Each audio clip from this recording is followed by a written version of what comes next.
So what does Martin of Opava say? This is his section. He writes, John Angelicus, born at Mainz, was pope for 2 years, 7 months and 4 days, and died in Rome, after which there was a vacancy in the papacy of 1 month. It is claimed that this John was a woman who, as a girl, had been led to Athens, dressed in the clothes of a man, by a certain lover of hers. There she became proficient in a diversity of branches of knowledge, until she had no equal. And afterward, in Rome, she taught the liberal arts, and had great masters among her students and audience. A high opinion of her life and learning arose in the city, and she was chosen for pope. While pope, however, she became pregnant by her companion. Through ignorance of the exact time when the birth was expected, she was delivered of a child while in procession from St. Peter's to the Lateran, in a lane once named Via Sacra, the Sacred Way, but now known as the Shunned Street, between the Colosseum and St. Clement's Church. After her death, it is said that she was buried in that same place. The Lord Pope always turns aside from the street, and it is believed by many that this is done because of abhorrence of the event. Nor is she placed on the list of the holy pontiffs, both because of her female sex and on account of the foulness of the matter. End quote. So in this description, we can see several different new elements. One, the name is given to us now, Joan, and Joan comes from, he refers to this as Pope John, and in Latin, John is Joannes, and if you take the first 4 letters of that, you have Joan.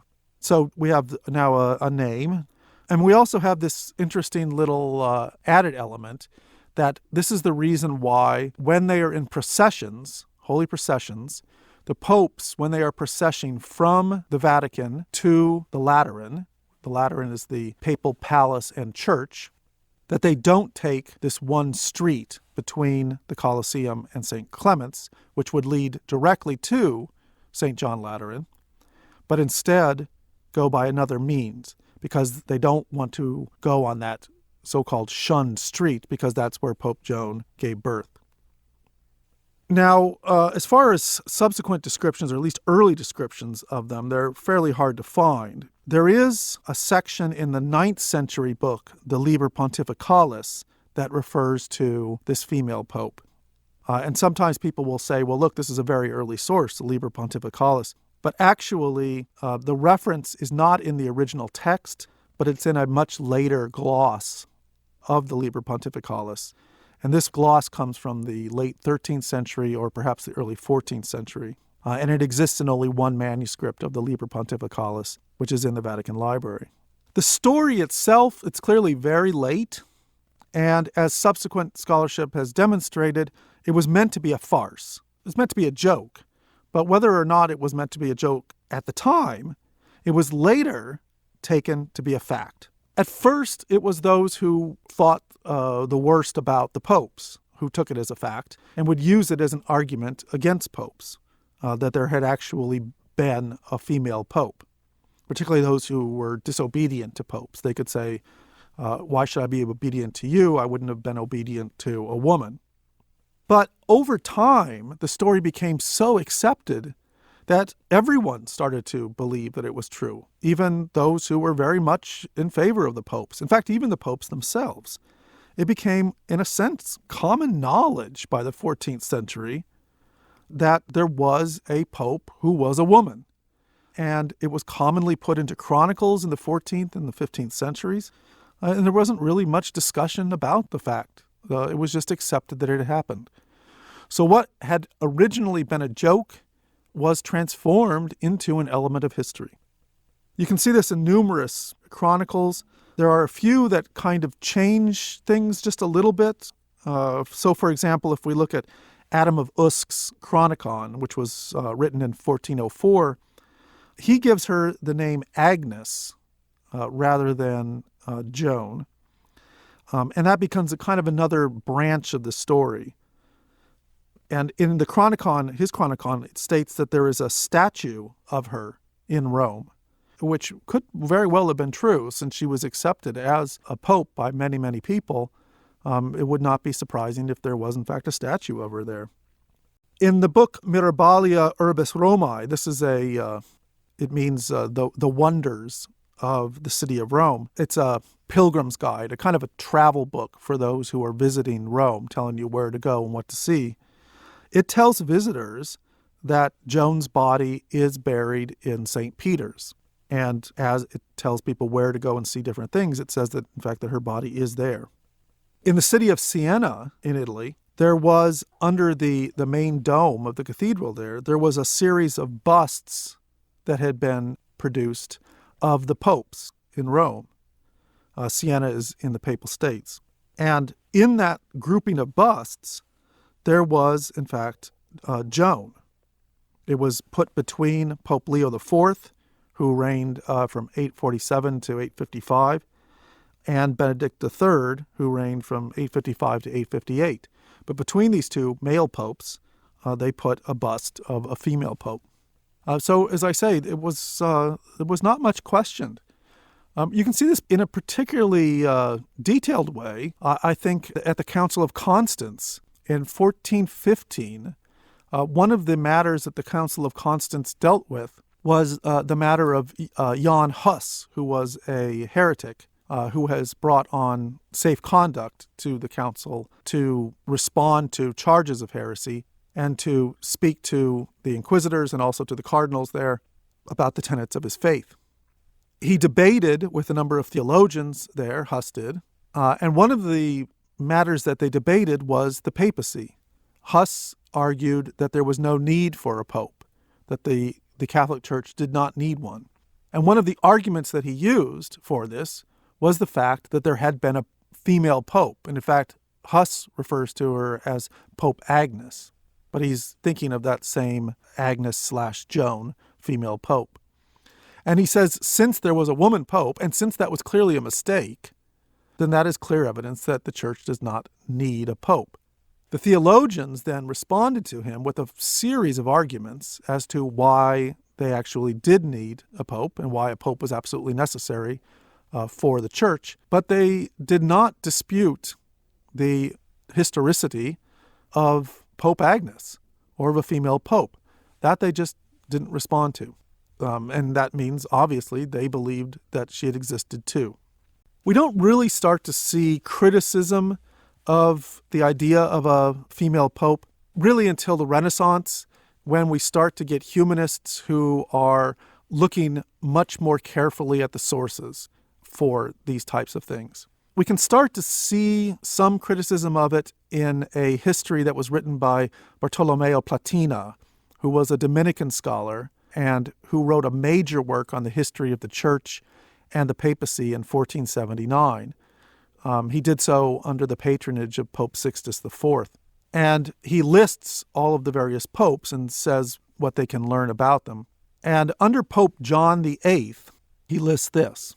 John, of English extraction, was born at Mainz, and is said to have come to the papacy by evil cunning, for disguising herself like a man, whereas she was a woman.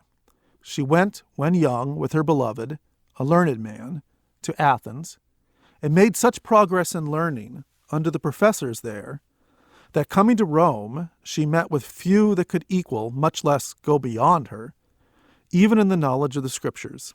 And by her learned and ingenious readings and disputations, she acquired so great respect and authority that upon the death of Pope Leo IV, by common consent, she was chosen pope. And as she was going to the Lateran Church between the Colosseum Theatre, so-called from Nero's Colossus, and St. Clement's, her labor began, and she died right there at that place, having sat 2 years, 1 month, and 4 days, and was buried there without any pomp.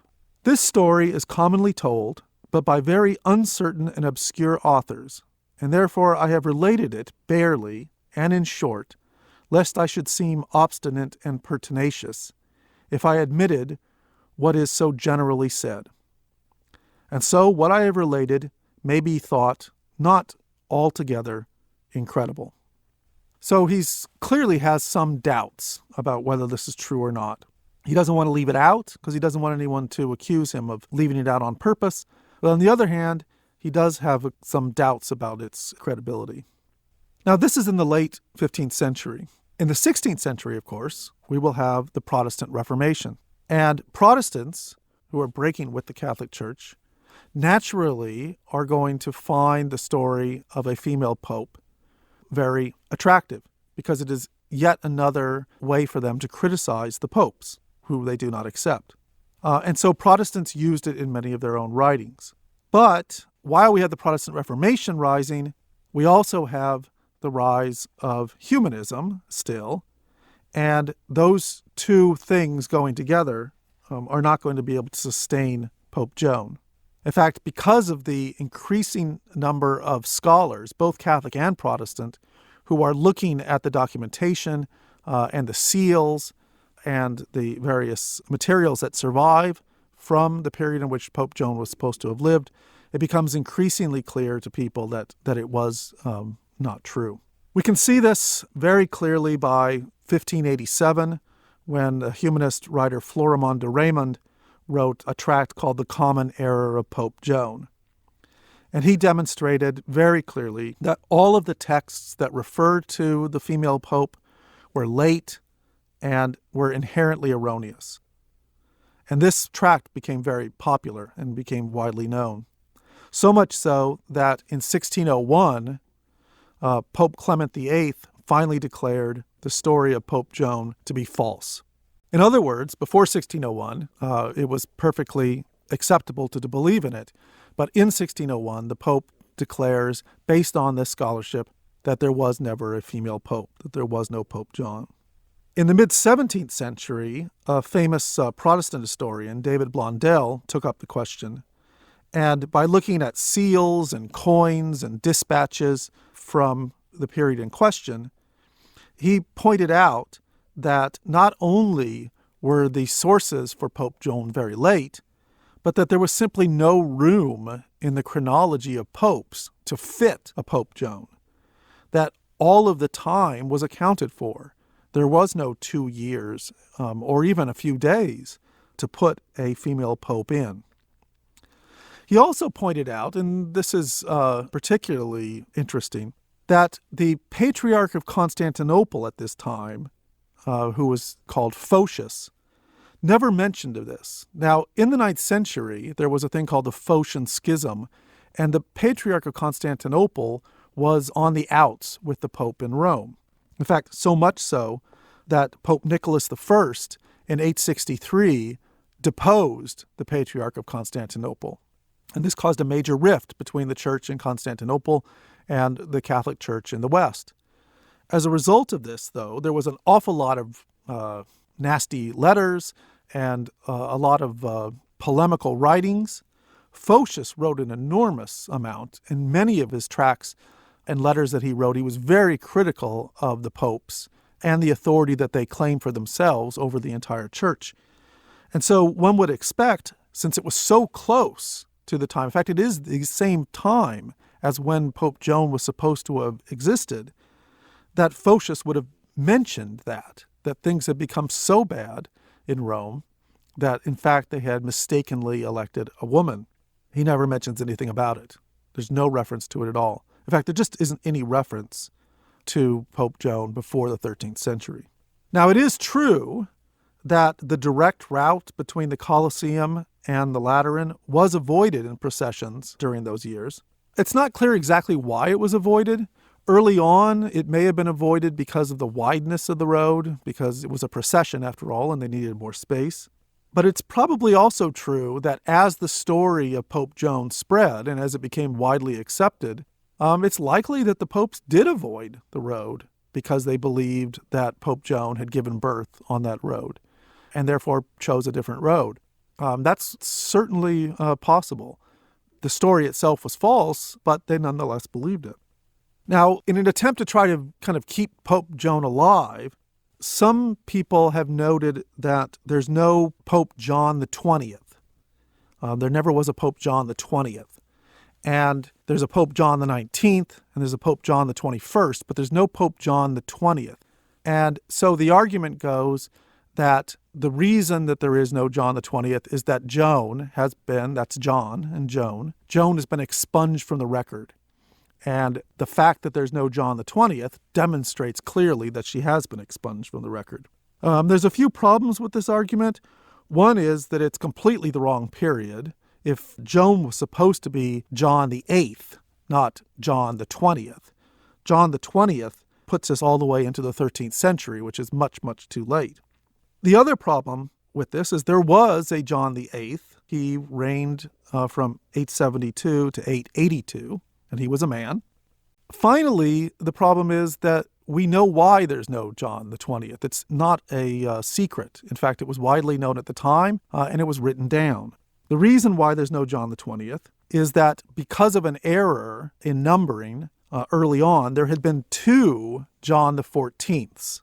And so in the various lists of popes, they used to refer to them, and they often still do, as John the 14th, the first, and John the 14th, the second. To fix the problem so that the number of Johns would actually be the number of popes named John, John the 21st, who was elected in 1276, took the number John the 21st rather than John the 20th. In other words, he purposefully skipped 20 so that he would in fact be the 21st pope named John because of that problem with the 14s. So it has nothing to do with trying to hide a pope. It just has to do with trying to fix the numbering in the 13th century. Now, there's one other bit of evidence that's often used to point to Pope Joan, and it's a bizarre piece of evidence, but I want to talk about it for the rest of the lecture. And that is the existence of some very odd chairs. 2 chairs, in fact. These chairs are made, they're thrones almost. They're very ornate. They have an ornate back. They have lion paw footprints. They're made from a reddish marble, almost a porphyry marble, which was the kind of marble that was used by emperors in the ancient empire and in the Byzantine Empire. The odd thing about them is that they're all made of marble, but they have a hole in them. In fact, from a modern perspective, if you look at them, they look very much like a toilet. They have a round hole and then a square opening in front of that round hole. And so they look rather like a throne that's also a toilet. These chairs were used, we're told, during the ceremonies in which the popes were celebrated after their coronation as popes. When they would do various processions, these thrones were used as part of those processions. And they continued to be in use, it appears, between 1099 and 1513. And there's no getting around the fact that they do exist, and they continue to exist. There's one in Rome and one in Paris. So what were they used for? Well, to begin, let's look at a fairly detailed description of the coronation of Pope Gregory XII. This happened in 1406. This is a long description. We're not going to go through it all. But there's a lot of processions.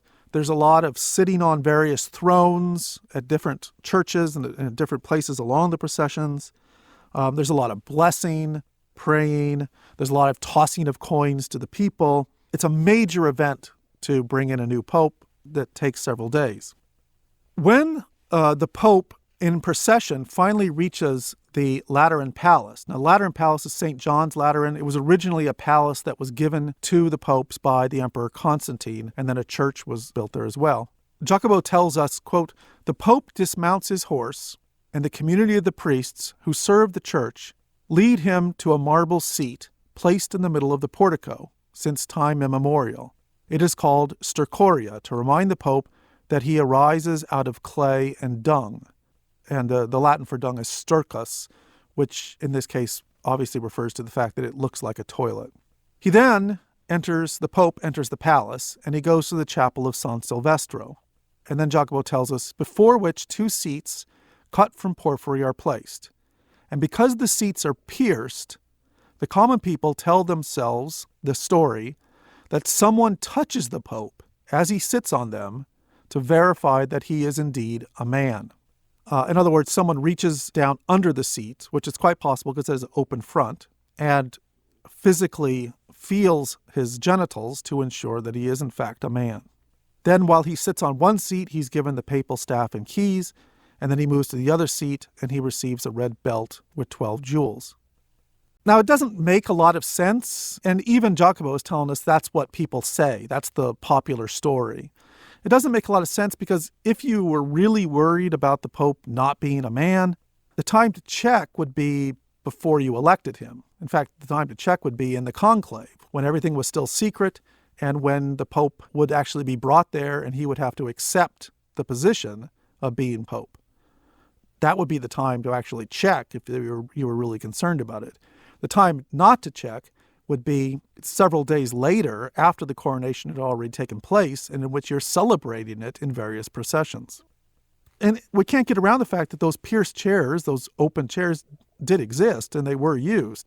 But the idea that they were used for a kind of a verification ritual became part of most of the subsequent descriptions of papal coronations.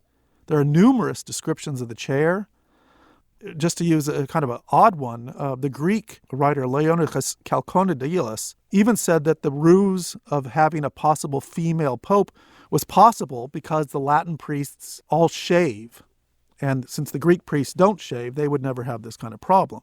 A Swiss priest in the mid-15th century, Felix Hemmerle, wrote a story of Pope Joan, and then he followed it with these words. He said, Benedict III, who succeeded her, remembering the event, had a pierced chair installed in St. John Lateran, which can still be seen there. 2 reliable clerics touched his testicles, witnesses who presented legal evidence of his maleness. And if they found them intact, they cried aloud while touching them, testiculos habet, which is Latin for he has testicles. At this, the priest and the people responded, Deo gratias, which is Latin for thanks be to God. Next, they proceeded joyously to the consecration of the elected pope. This custom continued for a long time. Now, Platina, who we've already talked about before, who was very skeptical of the Pope Joan, also addressed this question of this chair and this verification ritual. And he writes, some write 2 things about this. On the one hand, that when the Pope goes to the Basilica of the Lateran, he deliberately chooses a different route out of detestation of this crime. And on the other hand, that in order to avoid repeating that same error, as soon as the Pope is seated on the throne of Peter, perforated to that effect, he has his genitals touched by the least of the deacons.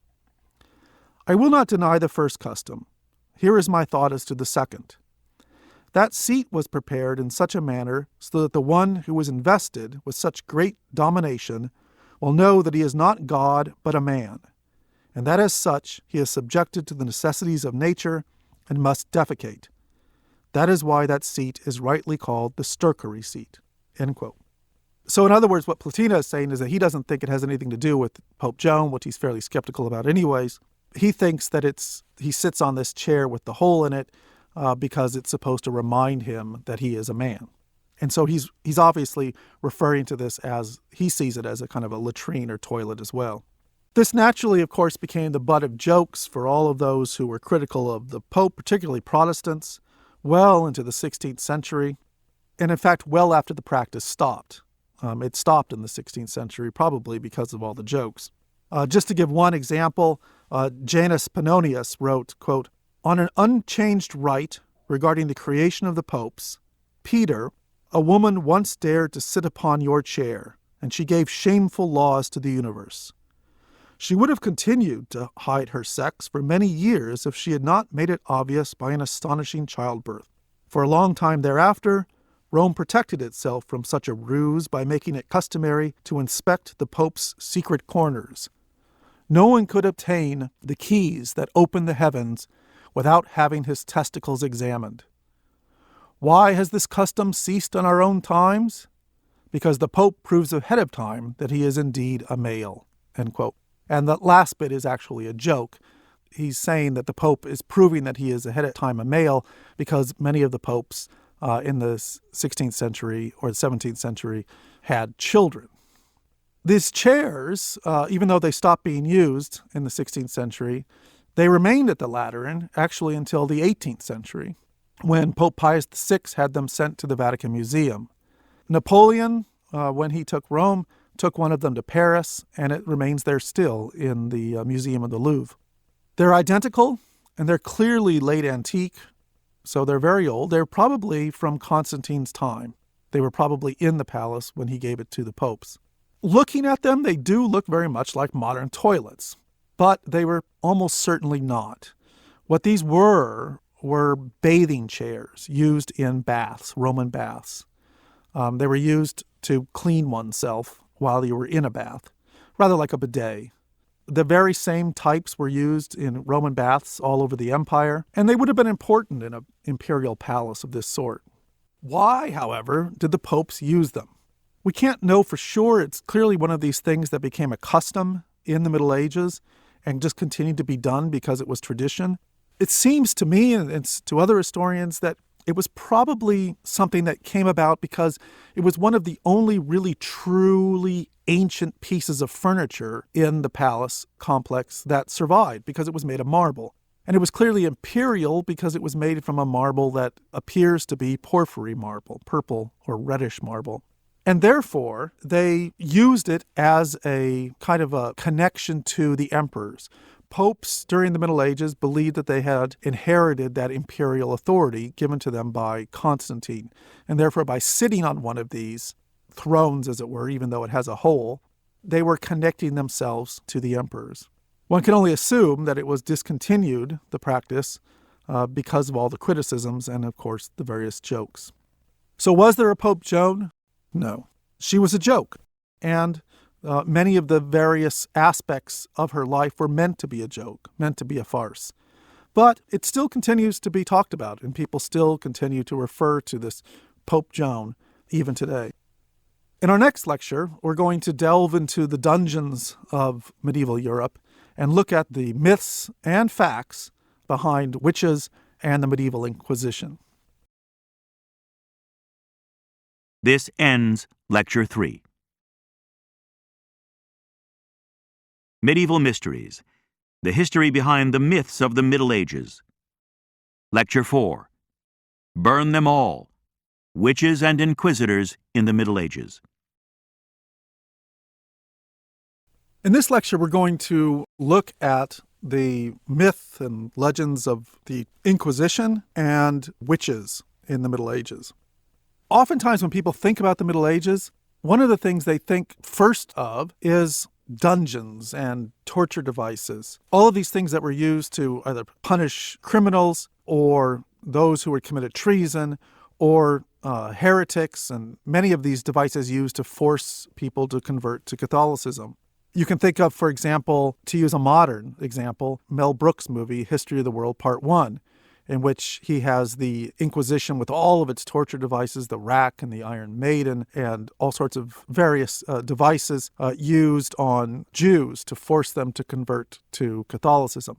And the same thing with witch trials, too, during the Middle Ages. To look at another comedy movie, and comedy often tells us the most about what we think about things, Monty Python and the Holy Grail, in which you have a witch trial, in which a woman is brought before the local magistrate or a wise man, and she's accused of being a witch. And various forms of evidence are used against her, like she has a long nose, which is actually a fake nose, and that she turned someone into a newt who is standing right there. And the mob, of course, demands that she be burned. As far as witchcraft goes, and let's take that first because it's the easiest, witchcraft of the sort that is referred to in Monty Python, in any case, was virtually unknown in the Middle Ages. The whole trope of having a long nose and a hat and the rest, those are all modern representations. By modern, I mean 16th and 17th century representations of witches. They have nothing to do with the Middle Ages. In truth, witchcraft always has existed, if by witchcraft we mean some kinds of various charms or incantations or superstitious behavior of that sort. These kinds of things certainly existed in the Middle Ages. There's no doubt about it. But there was no class of people who would have considered themselves to be a witch. And there was no real concern in the Middle Ages that we can find any evidence of that people were worried about these kind of people who were witches. Witchcraft, as it was understood later in the 16th century, meant someone who was actually doing black magic, who was performing rituals and causing curses and other kinds of magic to occur because of a consortium with demons and devils. That type of thing there was no real consideration of that at all in the Middle Ages. The only kind of magic that would have existed in the Middle Ages was the kind of superstitious behavior. And in fact, some cases, it would be superstitious behavior that would be kind of built onto sacramentals or religious aspects. For example, in some magical practices, people would try to get hold of a host, the communion wafer, from church, and then they would use it by inscribing a name on it or putting it in various places in their house to cause certain things to happen because they believed it had that kind of power. It became a real problem, so much so that the church began ensuring that the communion wafer only be placed on the tongue of the person who was receiving communion so that the priest could watch them consume it, so they wouldn't be able to take it someplace and use it for something. So that kind of witchcraft was not really a concern in the Middle Ages. It was certainly not a crime that was known about. And the Inquisition, the medieval Inquisition, was not concerned with it. So it's fairly simple to take care of that issue in any case. There were no witches, the kind of witches that we think about either from the Monty Python movie or from later periods. Now, there were witch trials. There were lots of people brought on charges of witchcraft, and they were burned at the stake and or killed in other ways. But none of those things happened in the Middle Ages. They happened instead in the Renaissance. These were mostly things which occurred in the 16th and 17th centuries, and these mostly occurred in Protestant countries. The majority of the witch trials occurred in Germany or in Northern Europe, or, as we all know, a few even in British North America, as in the Salem witch trials. So, if there were no witches, then what was the purpose of the Inquisition? Now, there was an Inquisition in the Middle Ages, but it was not looking for witches. It was instead looking for what everyone was concerned about, and that was heresy. People didn't worry so much about whether there was a witch in their midst, because they didn't have a clear idea of what that would have been anyway, but they understood what a heretic was. Heresy, in other words, denying the truth of the Catholic faith, was a capital offense. It was a capital offense by all secular rulers in Europe. In other words, it was a crime against the monarch. It was not a crime against the church. The church did not have laws in which people could be executed for not being Catholic. It was the monarchs who had those kinds of laws. The reason for that was that the monarch's authority was given to them by God through the church. To question the Catholic religion and to question the truth of Catholicism and the church was to question the authority of the king. It was, in other words, treason. It also was enormously worrisome for everyone who knew a heretic. And heretics were extremely rare, I should say, in the Middle Ages. But when they existed, people were very, very afraid of them, because their heresy not only doomed them to eternal damnation, but it tore apart the whole fabric of society. Remember, almost everyone in the Middle Ages, except for Jews, was Catholic. It tore apart the one thing that bound everyone together. And it threatened the health and the well-being of all those around them because it threatened to bring down divine judgment. It was kind of like a treason and a deadly contagious disease all rolled up into one. And therefore, both secular lords and local mobs were very, very energetic about making sure that heresy did not continue to exist in their communities. So, if that was the case, how did the Inquisition deal with it? Well, the first thing to know is that there was no Inquisition before the 12th century. The Inquisition was not created first and then went after heretics, but rather heresy became a problem, and then the Inquisition was developed to deal with that. Heresy was dealt with in the Middle Ages. When it popped up, it was dealt with on a fairly ad hoc basis. The heretic, let's say in the 10th century or so, a heretic who was accused of being a heretic would be rounded up, usually by people in his community, and because it was a crime against the king or the monarch or the noble in that region, that heretic would then be brought to the local lord, who would sit in his seat of judgment, and he would judge that heretic the same way that you would judge somebody to discern whether they stole a pig. And he would then pass judgment on whether the person was indeed a heretic or not, and therefore he would make a decision. Most of the time, these nobles would decide, most of the time these nobles knew nothing at all about whether what the person was saying was heresy or not. The theological understanding of your local noble was seriously deficient. And therefore, just to be safe, you would often get nobles or lords who would just simply decide to burn them anyway, just to make sure, just in case what they believe is heresy. It was a lucky heretic who happened to get in front of a bishop or another churchman, because if a bishop or a churchman was there, they were instructed to try to persuade the heretic to change their mind. The churchmen did not seek out heretics, and the highest penalty that the church had was excommunication.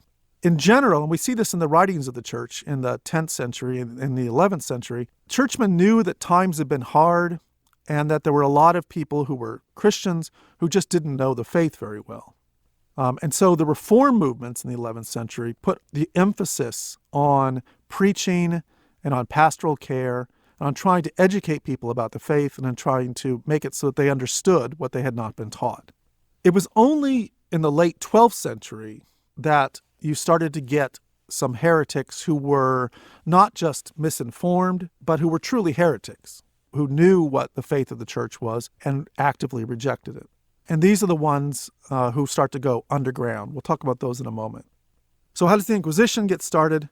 Well, after the peace in Venice in 1177, this was a peace that brought together the Pope and the Emperor after a long war between the two. Both the German Emperor and the Pope came to the conclusion that they really needed to find a way to deal with the problems of heresy as it was developing and how it was being dealt with. And so in 1184, Pope Lucius III issued a encyclical Ad Abellendum in which he refers to heretics. He's talking about heretics here who are obstinate heretics, saying that their crime is a defiance of authority and a prideful refusal to accept the truth. He then orders bishops in all of the dioceses to have control over the inquiry into whether someone is a heretic or not. Their job that he gives them is to investigate the charge of heresy. He tells them to use good Roman law methods. In other words, people of good reputation should be sworn in. They should examine the evidence as to whether someone is in fact a heretic. The basic system, however, remains the same. There should be no proactive seeking out of heretics. Someone would have to actually be accused. And then once that person was going to be brought before the courts, they must have evidence used against them to demonstrate, in fact, that they are, in fact, heretics. What he was doing and what the creation of the Inquisition was an attempt to try to inject the church into what was before a purely secular legal situation. In other words, when a heretic was accused and brought before the local lord, that lord made a decision and effected a penalty because it was a crime against the state. What Pope Lucius III is doing, and what churchmen would do afterwards, is say, if someone is being declared a heretic, that is a judgment that must be made by people who actually know the faith. And therefore, the local bishop must assign people who are knowledgeable in the faith and who are knowledgeable in Roman law to be able to investigate the charge before the trial, to inquire into the charge. And that's where the term inquisition comes from, to question. And in fact, we use the same method in our own courts. We just call it an inquest because people don't like the term inquisition.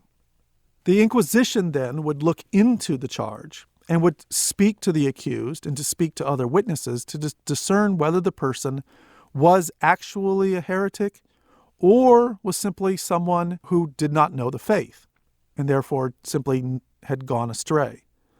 The reason for this was not only to keep people from being unjustly executed, but it was also to put the church in a position so that if someone had gone astray from the faith and was accused of it, this would provide the churchmen there the opportunity to bring them back into the fold, to say, are you sorry that this happened? Are you willing to recant those errors? Are you willing to come back to the faith? In other words, it gave them, as shepherds of the flock of Christ, the ability to try to bring the wayward sheep back without just having them thrown onto the fires.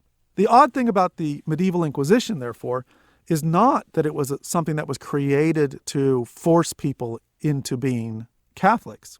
It was actually something that was created to put reason into what had become a very irrational legal system. It was created, in fact, to save lives and to save souls. The purpose was to inject the church between the accused and the state, and to try to find a way to keep that person who was accused out of the fire. If, however, you had in this someone who was absolutely a heretic and who refused to change their mind, then the Inquisition would simply define them as heretics, and then they would be handed over to the secular courts. And then the secular courts, with that judgment from the Inquisition, had no qualms about burning them at the stake. Now, what are these heretics that they're looking for? There's a variety of them, but the biggest of the heresies in the Middle Ages that the Inquisitions are dealing with is the Cathar heresy. So just a bit about that, because that in itself has led to a lot of mythology about the Middle Ages. Catharism was a dualist heresy. It came out of earlier heresies, particularly Manichaeism and Bogomilism, and it took root in southern France. It was always a very small minority of the people who lived in southern France in the Middle Ages, but it became a particularly well-organized heresy and one that caused a lot of problems. The basic idea of the heresy was that the universe was itself a kind of a battleground between a good God and an evil God. Yahweh was the good God. He made the universe of spirit. And Jehovah, who was the God of the Old Testament, was the evil God. He had created the world and the material world and all that was in it. And the battle was between matter, which was evil, and spirit, which was good. And throughout the history of the universe, the evil God would trap spirits, souls, into bodies and would put them onto the earth. And our job in life then is to achieve perfection. And when you achieve perfection, you will then transcend this physical matter world and you will go back to the spiritual world. And if you don't do it in one life, you're reborn over and over again. Now, Catharism naturally was very hostile to the Catholic Church. Cathars believed that Jesus, when he came, was a phantom. He was not physical, and that he preached this truth about the need to essentially live a very ascetic lives, one where you reduce your matter. So you reduce your matter by eating much less, so you become very skinny. You don't reproduce because that will just trap another soul. And the Catholic Church, which was created by the evil God, the Catholic Church then changed Jesus' message completely, and they said that he was physical and that he had actually died and resurrected, and that he had created the Mass in which he physically is present in the body, his body and blood, under the species of bread and wine. So this was naturally a problem. And the Inquisition, which had originally been created to deal with, for the most part, wayward heretics, those who had just simply stumbled into a heresy, had to start dealing with a new heretics in the late 12th and into the 13th century, these Cathars, who had not stumbled into it at all. They were very strongly opposed to the Catholic Church, and they were also underground. They were trying to hide the fact that they were Cathars.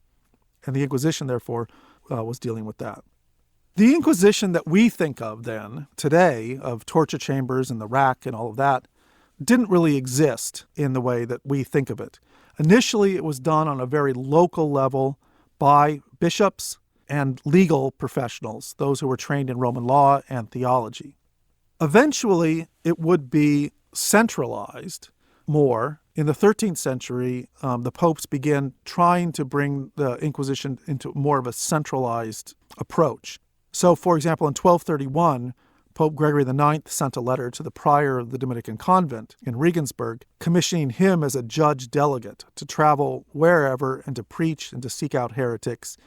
And he told him that he could appoint others to do the same thing. And this is really the beginning of the Pope using the new mendicant orders. These are the Dominicans and the Franciscans, who were highly trained in theology, particularly the Dominicans. And the Dominicans would henceforth become very, very closely connected with the Inquisition. Being inquisitor then, after this period, becomes an office. You were answerable only to the Pope, and you could go from place to place seeking out these heretics, making sure that the spiritual health of these various communities was strong. And in fact, inquisitors' manuals start to be written in the 14th century, most notably by Bernard Guy, who is referenced in the Name of the Rose, both the movie and the book, although he was not at all like he was in those portrayals of him. How did the medieval Inquisition work? Well, it basically worked along established Roman legal procedures. It used all the basic methods of whether you needed an accuser or simply a denunciation by infamy. It was not a criminal trial, so the accused in the Inquisition could not be punished, although a penance could be prescribed if the person was guilty and they asked for forgiveness. Usually there were 2 inquisitors whenever the Inquisition would come, and they would then have legal experts and armed retainers and all of that. If the Inquisition came to a town in the 13th century, they would call the clergy and the people together for a sermon. At that sermon, they'd give their credentials. They would remind people of the tenets of the faith. And then they would urge all those who were orthodox in their beliefs to identify to them any known heretics or people they suspected of heresy. These are the kinds of methods that they developed in the 13th century to try to find these hidden heretics now, like the Cathars. Then they would announce a period of grace, and anyone who confessed that they were a heretic would be absolved, and they would be allowed to go free. There'd be no consequences. Also during this time, they would begin accepting denunciation. So if you knew your neighbor was a heretic, this was the time to say. The suspects were then brought before the inquisitors after the time of grace had passed, and they would be questioned. The manuals, which still survive, were emphatic that you had to use established legal procedures. The accused had to be given a defense. It was not unlike modern trials. One difference, however, was that witnesses were to be kept secret. This was to protect against any reprisals and probably also to protect their sources. What about torture? Now, here we come to the other thing about the dungeons, is the torture that was used in them. Torture in the Middle Ages and in the ancient world had 2 different functions. One, torture could be used by anyone who had a dungeon or a back room to torture their enemies or to torture people they didn't like. Human beings are awfully good at coming up with ways to torture each other. And that sort of torture, of course, existed in the Middle Ages, as it exists today and has existed throughout human history. But the torture that was associated with the Inquisition was a different sort of torture. This was the torture as a judicial instrument. And this comes directly from Roman law. In Roman law, torture could be used in certain fairly rare cases, but it could be used in capital offenses. In those cases in which witnesses or the accused had information that they were refusing to divulge, or there was very good reason to believe that someone was lying. In those cases, torture could be applied in order to get to the truth. Now, this, of course, poses its own problems, that the person who's being tortured might just say whatever you wanted them to say. And so that's why in the ancient Roman case and in the medieval case, they were very careful to make it clear that there was no right answer to this. The purpose of the torture was simply that there was good reason to believe you have information that you are not giving us, or you're giving us false information.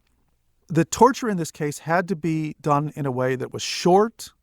It could never be more than 10 or 15 minutes, and that could not cause any permanent harm. And then, thirdly, whatever someone said under torture, they would then have to repeat without torture. And in the Roman law case, and also the Inquisition is based on Roman law, If a person afterwards said, well, I just said that because I was under torture, then they could be tortured only one more time. And again, with the same rules. And then if they, again, after the second torture said, I disavow what I said under torture, then that was the end of it. The purpose of the torture as a judicial instrument was not simply to cause pain, although that's what it did. The purpose was to find the truth. And the reason for this was that in the ancient world and in the medieval world, in these kinds of judgments, and I should say the torture was not used just in the Inquisition, it was used in all courts, no matter what the crime was. But the reason that they used this was they cared about the truth. They wanted justice to be done, and they wanted to find out what the truth was. In our world, we don't use torture, obviously, as a judicial instrument. The reason is because in our world, we're much more concerned about individual rights. We accept that very guilty people will go free because we want to preserve individual rights.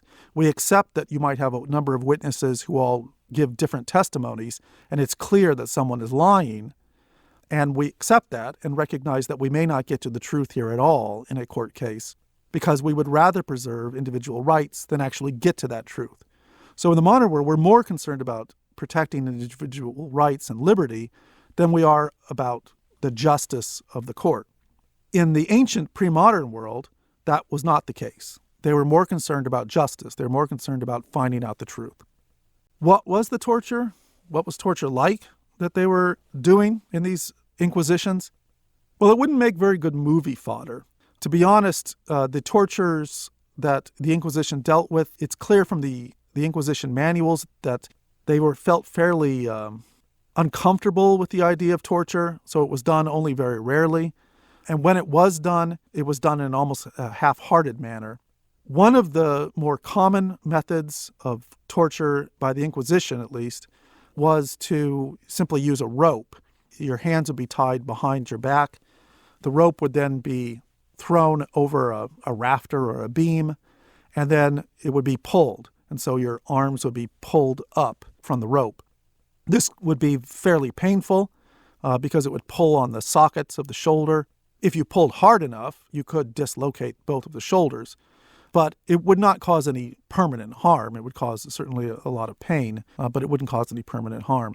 It was also a very cheap and easy way to apply pain, and it also had the benefit of increasing the pain the more pressure that you put onto it, and therefore you were able to kind of ratchet the pain up or down based on the questioning. So when they did torture, the rare times that they did, that tended to be the one that they did. But what about all the other torture devices?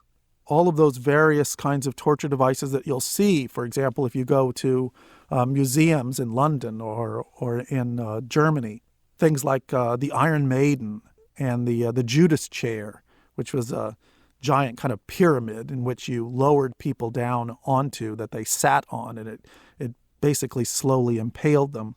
Or all of those other torture devices that you see in museums or in movies. The fact is, almost all of them are early modern. They're devices that were developed in the rationalism of the late Renaissance and Enlightenment periods. In other words, they're devices that were supposed to demonstrate that reason can torture far more effectively than can the stupid Middle Ages. So things like the Iron Maiden, the Judas chair, were never used in the Middle Ages. They were used in the Renaissance and in the Enlightenment. The rack, which is another one of the usual pieces of furniture that you would expect to find in a medieval dungeon. There's some evidence that it may have been used in England during the Middle Ages, some conflicting evidence that it may have been used in some cases there. But if it was used at all, very often it was used much more in the Renaissance. So these kinds of devices, these kinds of torture devices that you will often see, as I say, in museums, the worst museums will claim that these are actually medieval instruments of torture, are not medieval at all. They're usually 16th, 17th century devices, and some of them are just simply fakes made in the 19th century. Getting back to the Inquisition, everything in these trials was recorded in writing, which is one of the reasons why historians have worked so much on the Inquisition and why we know so much about it. If the suspect was found guilty of heresy, then he or she could recant their heresy. They would have to promise never to go back to the heresy, and then they would also have to help to identify any other heretics, particularly if they were underground heresy like Catharism. And then they would accept a penance. Now remember, this is somebody who refused to come forward that they were a heretic, had been demonstrated they were in fact a heretic, and had been found guilty of heresy.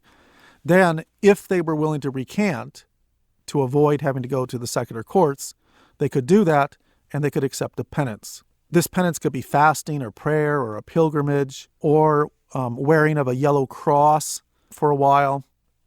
Really bad heretics, or what they called heresiarchs, the leaders of heretics, who repented, would be imprisoned so that they would not spread this any longer. Heretics who refused to recant, who were found guilty and who refused to recant, or those who had previously recanted and then were found to be guilty again, in other words, they were relapsed heretics, at that point you would have what was called the relaxing to the secular arm.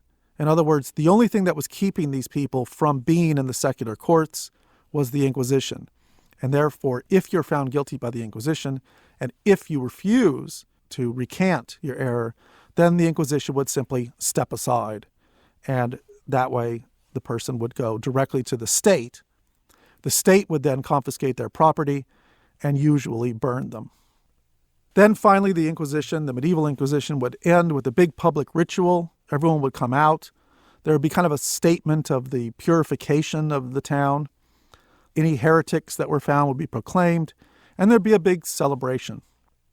It may seem strange to us today, but people actually looked forward to the Inquisition coming to their town.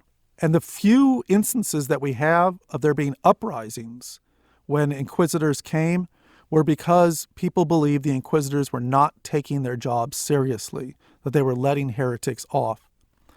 As I say, heresy was serious business in the Middle Ages, and the Inquisition, therefore, was the means to deal with what today we would consider to be like an infectious disease. These were, as they called themselves, the doctors of souls, and they were there to purify and to heal.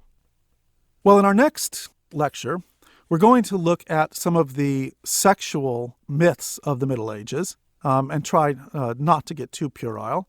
And we'll be talking about chastity belts and the rite of the first night. This ends Lecture 4, Medieval Mysteries, the history behind the myths of the Middle Ages. Lecture 3, A Female Pope, the myth and legends of Pope Joan. In this lecture, we're going to look at a rather odd legend and myth, and that is the myth of Pope Joan, Joan being a woman. Was there, in fact, a woman pope? There has been a fair amount of focus on this. There have been books written about it, both fictional and nonfiction, and movies and plays done about Pope Joan. And as we will see, for a very long time, people believed that, in fact, there was a Pope Joan. So was there or not? Pope Joan is supposed to have lived in the 9th century and became pope by disguising the fact that she was, in fact, a woman. The story itself, however, does not come from the 9th century. Like many of these legends, it comes much later. In this case, it comes from the 13th century. Now, the 13th century was a period in which there was a fair amount in various quarters of anti-papal rhetoric and anti-papal writings. There was a fierce battle between the popes and the Holy Roman Emperor, the German Emperor, particularly during the reign of Frederick II. And those people who were on the side of the emperor frequently wrote very critical works against the popes. And so anything that kind of degraded the image of the Pope was good, at least for the people on that side of the issue. It was at some point in the early 13th century that the story of Pope Joan was fabricated. We see it first in the writings of a Dominican, Jean de Mailly, who is writing in the early 13th century, and he initially talks about a Pope, Joan, or a female pope, having been elected not in the 9th century as we usually hear, but rather in 1099. But he does not give her a name yet. This is what Jean de Mailly writes. This is our earliest reference to Pope Joan. He writes, query, concerning a certain pope, or rather female pope, who was not set down in the lists of popes or bishops of Rome, because she was a woman who disguised herself as a man and became, by her character and talents, a curial secretary, and then a cardinal, and finally a pope. One day, while mounting a horse, she gave birth to a child. Immediately, by Roman justice, she was bound by the feet to a horse's tail and dragged and stoned by the people for half a league. And where she died, there she was buried. And at the place is written, Petre pater patrum papice prodito partum, which means, O Peter, father of fathers, betray the childbearing of the woman Pope. At the same time, the 4-day feast called the Fast of the Female Pope was first established.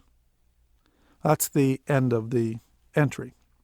This story of a female pope continued on in the 13th century in various forms, but the one that's most important appears in a work by Martin of Opava. He wrote a work called the Chronicon Pontificium et Imperatorum, in other words, the chronicle of the popes and the emperors. And this is written in the mid to late 13th century. It is really Martin who puts this female pope in the 9th century, and in fact, all of the subsequent descriptions of the female pope would all put her in the 9th century, usually in the year 854. Medieval Mysteries, the history behind the myths of the Middle Ages. Lecture 5, Medieval Sexual Myths, Chastity Belts and the Lord's Rite of First Night. In this lecture, we're going to look at another myth of the Middle Ages, and that is the myth of chastity belts. We're also going to look at another related myth, and that is the rite of first night. Both of these are obviously very sexually related, so that's why I put them both together, and they're both myths of medieval sexuality. That does mean that we will have to, throughout this lecture, mention a few things that have to deal with sexuality and with the human body with some specificity. So let me warn you before we start that not all material may be suitable for young children. So just remember that before we begin. But I'll try to keep this as academic as I possibly can. Now, everyone knows about chastity belts. It's commonly said that they were used in the Middle Ages by jealous nobles and lords to keep their wives from having sex with other men. In fact, the story usually goes that when people went off on crusade, the first thing they did was buy a chastity belt, and then they would put that on their wives and lock it up and take the key with them on crusade. And that way they knew that while they were on crusade, they would come back to a very chaste wife, and then they would unlock the chastity belt and everything would be fine, because you couldn't really trust those women to be chaste while the men were gone. If you are really invested in this image of the chastity belts, I'm sorry to tell you that it's completely false. There were no chastity belts, certainly not used for the Crusades in any case. I am myself a Crusade historian. I've read hundreds of Crusade letters and chronicles. I've read plenty of documents in which Crusaders lament how much they miss their wives as they're on crusade, and yet not one of them talks about any chastity belts. Nonetheless, it is something that's accepted today almost without challenge. Let me give you one perhaps kind of high-profile example. In 1969, David R. Rubin published one of the best-selling books of all time. And this is the famous book, Everything You Always Wanted to Know About Sex, But Were Afraid to Ask. This was treated almost as a Bible of sexuality during the 60s and 70s. Well, on page 230, we read this, quote, originally used during the Middle Ages by knights who wanted to defend their wives' honor while they were defending the honor of their country, it was a sort of armored bikini. There was a screen in front to allow urination and an inch of iron between the vagina and temptation. The whole business was fastened with a large padlock. Even in those days, love laughed at locksmiths and padlocks, and many a knight returned to find his wife with a virtuous look on her face and a 2-month pregnancy under her cast iron underwear. The only thing to be said for the chastity belt is that, used conscientiously, it will prevent conception and everything else, end quote. So we have it there from David Rubin, respected sexologist, that in fact chastity belts did exist, and in fact they apparently weren't very useful. Interestingly, Woody Allen saw Dr. Rubin on a late-night interview when his book was very popular, and Allen decided to buy the rights to the book to produce a movie, which you may well know, the movie, Everything You Always Wanted to Know About Sex, but Were Afraid to Ask, by Woody Allen. The movie is not really a movie in which it describes the book. It's actually a series of comedy sketches, each one that has a question posed just before the comedy section. And the questions all came from the book.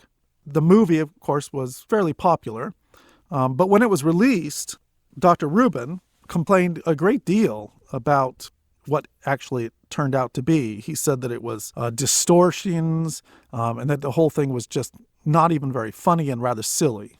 Woody Allen, in fact, responded that he thought that the book was silly also, and that it could have fallen into far worse hands than mine. The chastity belt that Rubens mentions in his book actually shows up, of course, in Woody Allen's movie.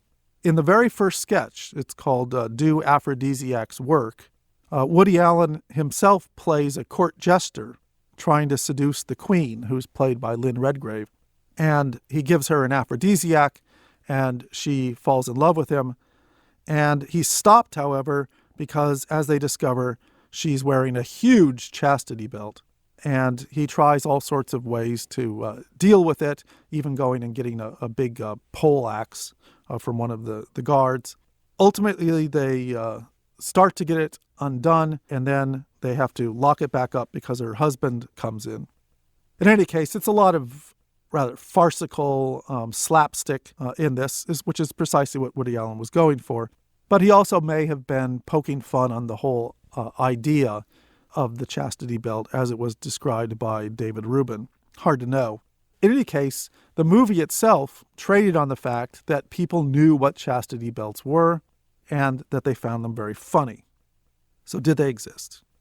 Well, let's just start right from the beginning with the truth. As I alluded before, there were no chastity belts during the Middle Ages or at any other time. There's absolutely zero evidence that anything of that sort was ever used in the Middle Ages. And in fact, if one just simply thinks about it for a minute, the mechanics of it would hardly work. The distinguished medieval historian from Princeton University, William Chester Jordan, wrote a number of years ago in the Dictionary of the Middle Ages, quote, "How could such a mechanism have been designed to permit the normal activities of urination, evacuation, menstruation, and hygiene, yet prevent both anal and vaginal sexual penetration? How could serious chafing be avoided? For by definition, a device that absolutely preserved chastity needed to be worn day and night, day in and day out. And in the case of crusaders' wives and mistresses left at home for years at a time." And so he concluded, quite rightly, that it was simply impossible. There are no references in any medieval documents to a device of this sort. Now, some people who were looking for it in medieval documents have pointed out that in a number of various medieval tracts, you can find the words cingulum castitas, which means a belt or a girdle of chastity. And so they've pointed to those and said, here it is. It refers to a belt of chastity, cingulum castitas. This is a belt of chastity. That's clearly a chastity belt. But this is completely metaphorical. If you simply take those two Latin words out of the documents, then yes, you'll come up with a chastity belt. But that only works if you don't actually read the rest of the document. The use of that term, belt or girdle of chastity, was meant metaphorically, much the same way that you have with, say, St. Paul's armor of God. Let's just take one example and you will see what I mean. This is something written by St. Bernard of Clairvaux. He's writing to a young woman, a maiden. He writes, quote, "Honest virgin, I admonish you to hold your belief firmly in the heart, the ship of health in the head, the helmet of salvation on your front, the word of truth in the mouth, the good will in the mind, fear and true love of God and your neighbor in the chest, the girdle of chastity in the body," and that's the cingulum castitas, or the belt of chastity in the body, "honesty in the action, sobriety in habit and good behavior, humility in prosperity, patience in tribulation, etc., etc." In other words, it's clear in this passage that he is not talking about a metal device. He's talking about giving a list of various kinds of metaphors for living a good and holy life. This was not meant to be referring to, of any sort, some kind of device that was worn. Only by taking those two words, cingulum castitas, completely out of context, could you sustain this as evidence for a chastity belt. Now, many people will say, yes, but what about the chastity belts that exist? I mean, there are chastity belts. In fact, there are a number of them in various museums that one can see. There are chastity belts, for example, in the Musée de Cluny in Paris, which is the Museum of the Middle Ages in Paris. There's one in the German National Museum in Nuremberg, and also in the British Museum in London. So what about those? There must have been chastity belts if, in fact, they have them in museums. Well, if you recall in the last lecture, I pointed out that most of those museum pieces that claim to be medieval are actually early modern. In this case, they're not even early modern. These are all modern fakes. And in fact, they're so well known now to be modern fakes that in most cases, in most of these museums, they've been simply removed because they've become embarrassing. In one or two cases, there are still chastity belts that are on display, but they're clearly marked as being a depiction of what people imagined a medieval chastity belt might be. They're all modern. Most of them are 19th century, and presumably they were created and then sold to museums. All right, so if there were no chastity belts in the Middle Ages, and if this was completely a false myth, then where the heck did it come from? Where did this idea of a chastity belt come from? Most authors who deal with chastity belts in the early modern period would refer to the earliest references being back in the ancient Greek period. And they point to, for example, Homer and a few other Greek authors who refer to a girdle of chastity or a belt of chastity. And this belt was, by common custom, was removed by the husband on the first night. This, however, was not a device, and it was well known by the Greeks and by everyone else before these late medieval authors that it was not a device. This was a simple girdle belt. It was a belt that was worn around the waist by Greek maidens, and it was a symbol of their virginity. And that belt, which was worn by maidens, by unmarried women, was taken off by the husband on the wedding night, and then the woman would no longer wear it. So it was no longer, that symbol of her virginity was no longer there. It was not in any way some kind of device, and no such device was ever described in the ancient world. Earliest references to a medieval metal chastity device don't come from the Middle Ages at all. They come from the 15th and 16th centuries. In other words, the early modern period, the Renaissance. They're very sparse, but they mostly are pointing to or describing a kind of metal underwear that was used, they say, by Italian men to keep their young wives chaste. And this was kind of a trope that a lot of the Italian men in the Renaissance were old men with young wives, and that these young wives were always looking about for other young men. More about that in a moment. But let's look at the first real reference that is known of a chastity belt the way we think of it. It's found in a German book, Conrad Kaiser's book called Bellefortis, which means strong war. It's actually a military manual. It is a description and drawings of various siege engines, armor, arms, and the like. It was published or written in 1405. It's in this that we find the first description and first drawing of a chastity belt. And this continues to be used as the clearest evidence that they existed. Now, before we accept this as obvious evidence that they did exist, we should say a little something more about this work. It does have a number of various siege engines and weapons and of the like that were used. However, it also has a lot of things which are completely fantastic. A number of the things in here are various means or objects that can be used in certain areas that turn people invisible, for example, or which give them a magical ability never to die. So is a certain amount of fanciful items in this, certainly. But it also has a number of items that are clearly described to be a kind of a joke, a kind of a farcical portion. In fact, there's sections, and indeed the chastity belt is included in this section, of items that are really not meant to be taken that seriously. They're meant to be kind of telling a joke. To give an example, you have, say, a floating belt, a belt that actually you wear and it inflates, and you're able to walk across rivers and float across these rivers by using this belt, and that it actually fills up.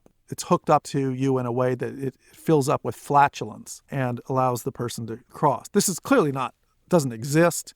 The purpose of it is clearly to make a joke, to entertain the reader. Another device has to do with castration and strange devices that would be used to castrate males. All right, so let's look at the actual entry in this for the chastity belt. There's a drawing of it, and before it, the drawing, it reads, "The padlocks for the quadrupeds, the aprons for the Florentine women. The yoke connects the sequence across a beautiful collection. I dedicate this to the young men who are noble and obedient." And then below the drawing, it says, "This is an apron worn by Florentine ladies, made of iron and hard, to be locked from within." Now, it's pretty clear by looking at the picture of this that it is very difficult to imagine that this thing could have actually been worn, or if it could have been worn, that it was actually of any use whatsoever. There are hinges on it, but there's no lock on it whatsoever, and it also does not look like it would have done the job, even if it existed. This was clearly, like the other things in this section, was clearly a fanciful device, and it was meant to make a joke. In this case, it was a joke that would be fairly well understood by the reader, and that is the kind of reputation that Florentine women had for having loose morals. So it's a joke. It was one that would be understood by the reader, that Florentine women are known for having loose morals, therefore they use this apron and they wear it in order to deal with that problem. One would assume that if something like this actually existed in Florence or in any other Italian city, that there'd be some evidence for it. I mean, these were commercial cities that did vibrant trade, and they recorded almost everything, but there's no evidence whatsoever. It's a trope.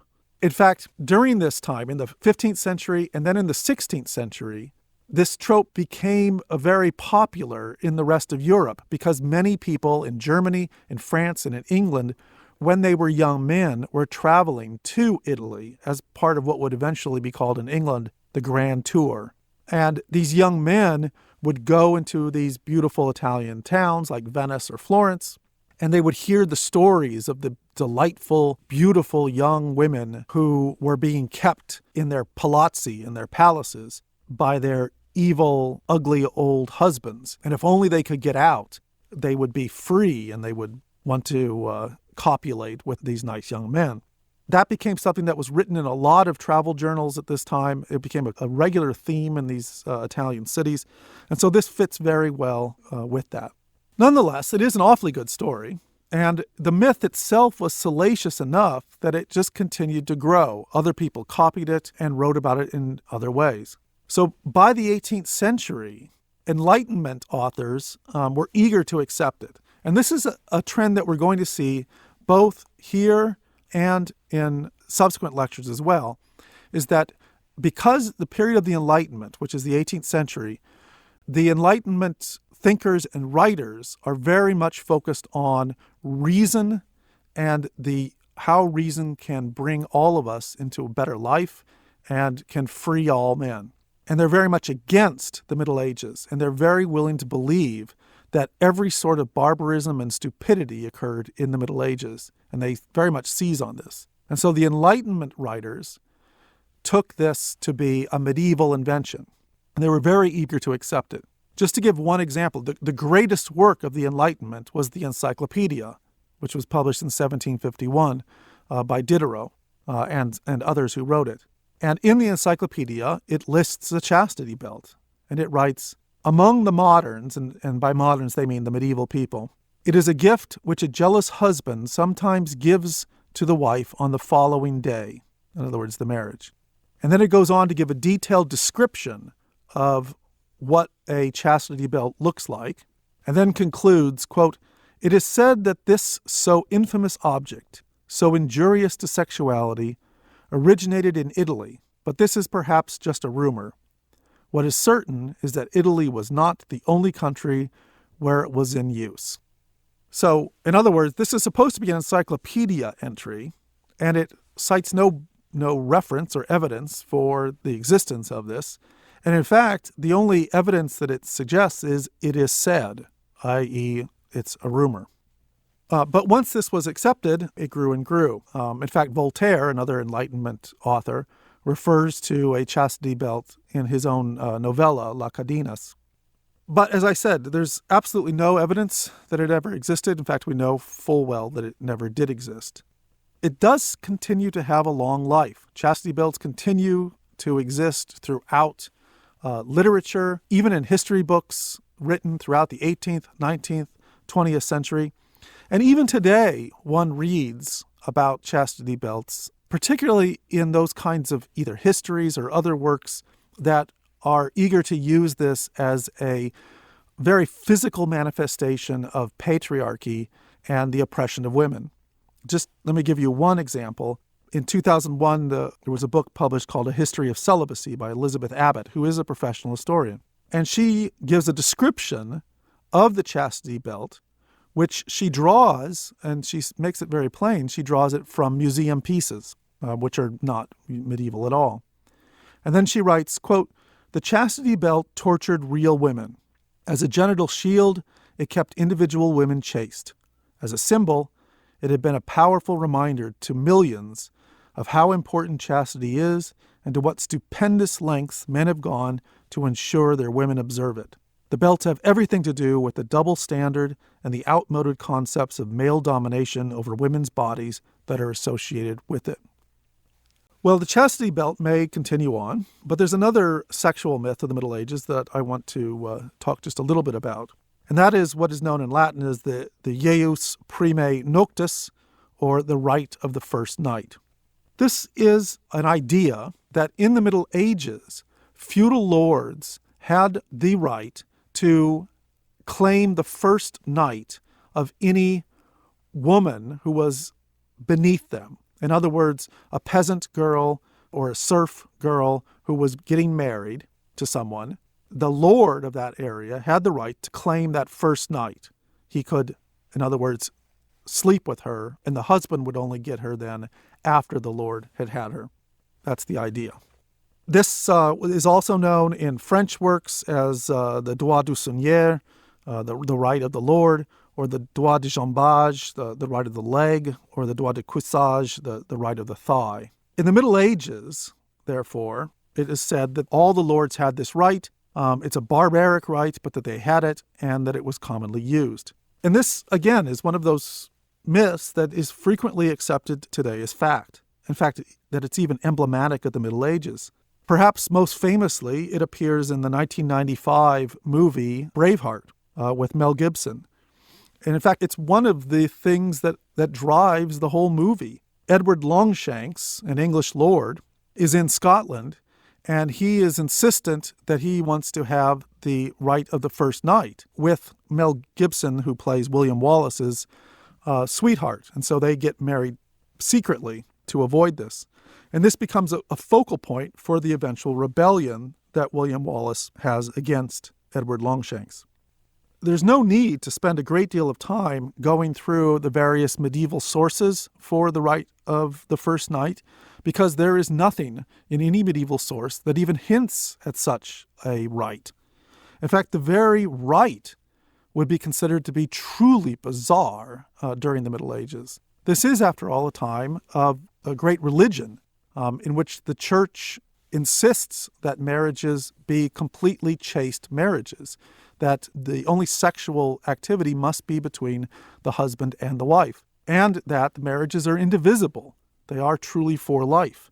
That means that the whole idea that there would be a widely accepted right that lords have to essentially commit adultery with these young brides would never be accepted, not by the church and certainly not by anyone else. So this bizarre kind of idea, it just simply did not exist. So where does it come from? Well, for that, we're going to have to look again to the Enlightenment. Again, it's one of those things where Enlightenment writers are looking for barbarism in the Middle Ages.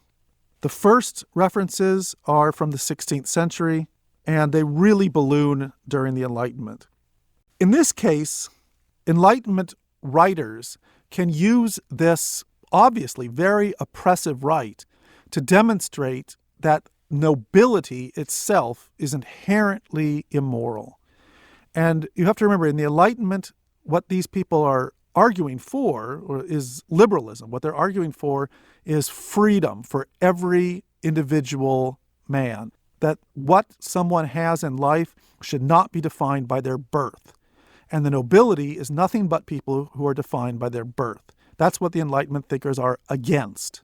Therefore, this kind of right of the Lord, or right of the first night, fits very well into that, because it demonstrates that these lords are just inherently immoral and wrong. So we can find it, for example, in the writings, again, of Voltaire. He writes a 5-act comedy in 1762 called Le Droit du Seigneur, the right of the Lord. He actually is not setting it in the Middle Ages, though. He's setting it into the 16th century. But he's using it as a farce, but he's using it as a very clear indictment of nobility. We also can find it a few years later in another 5-act comedy, The Marriage of Figaro by Pierre Beaumarchais. In this, and it's kind of like a sitcom of various disguises and misunderstandings and the like. But in this play, the Count, who is the noble here, plans to restore the first night right and to use it so that he can have the fiancée of Figaro, who is Suzanne. And so much of the play is based around the Count's desire to get in bed with Suzanne, and he wants to use this right of the first night to do it. Now, both of these plays are being performed very, very close to the French Revolution. They're really almost on the eve of the French Revolution. And in fact, Napoleon later said that he believed that the Marriage of Figaro itself was the revolution in a play, that it had a great deal to do with the eventual revolution.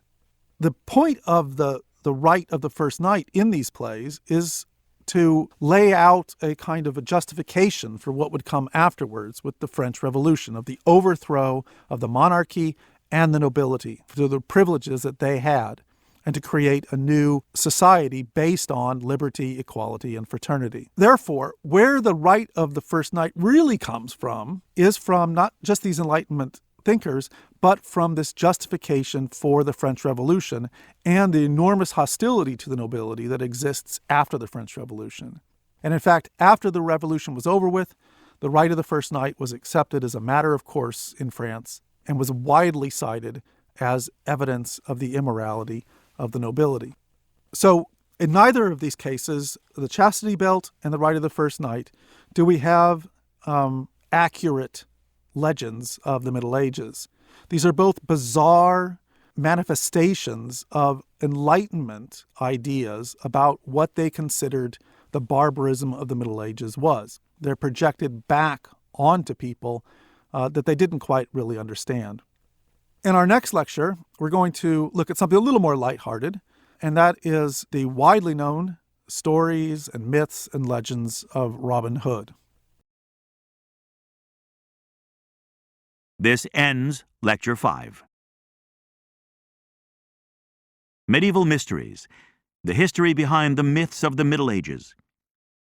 Lecture 6. Splitting Arrows, the history and myth of Robin Hood.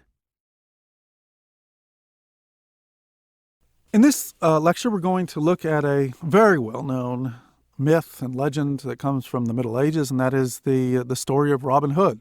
I don't think I probably need to spend much time describing the story of Robin Hood. I think almost everyone knows it, which demonstrates really how popular it really is. Robin Hood, of course, was an outlaw in Sherwood Forest, which is in Nottinghamshire in England.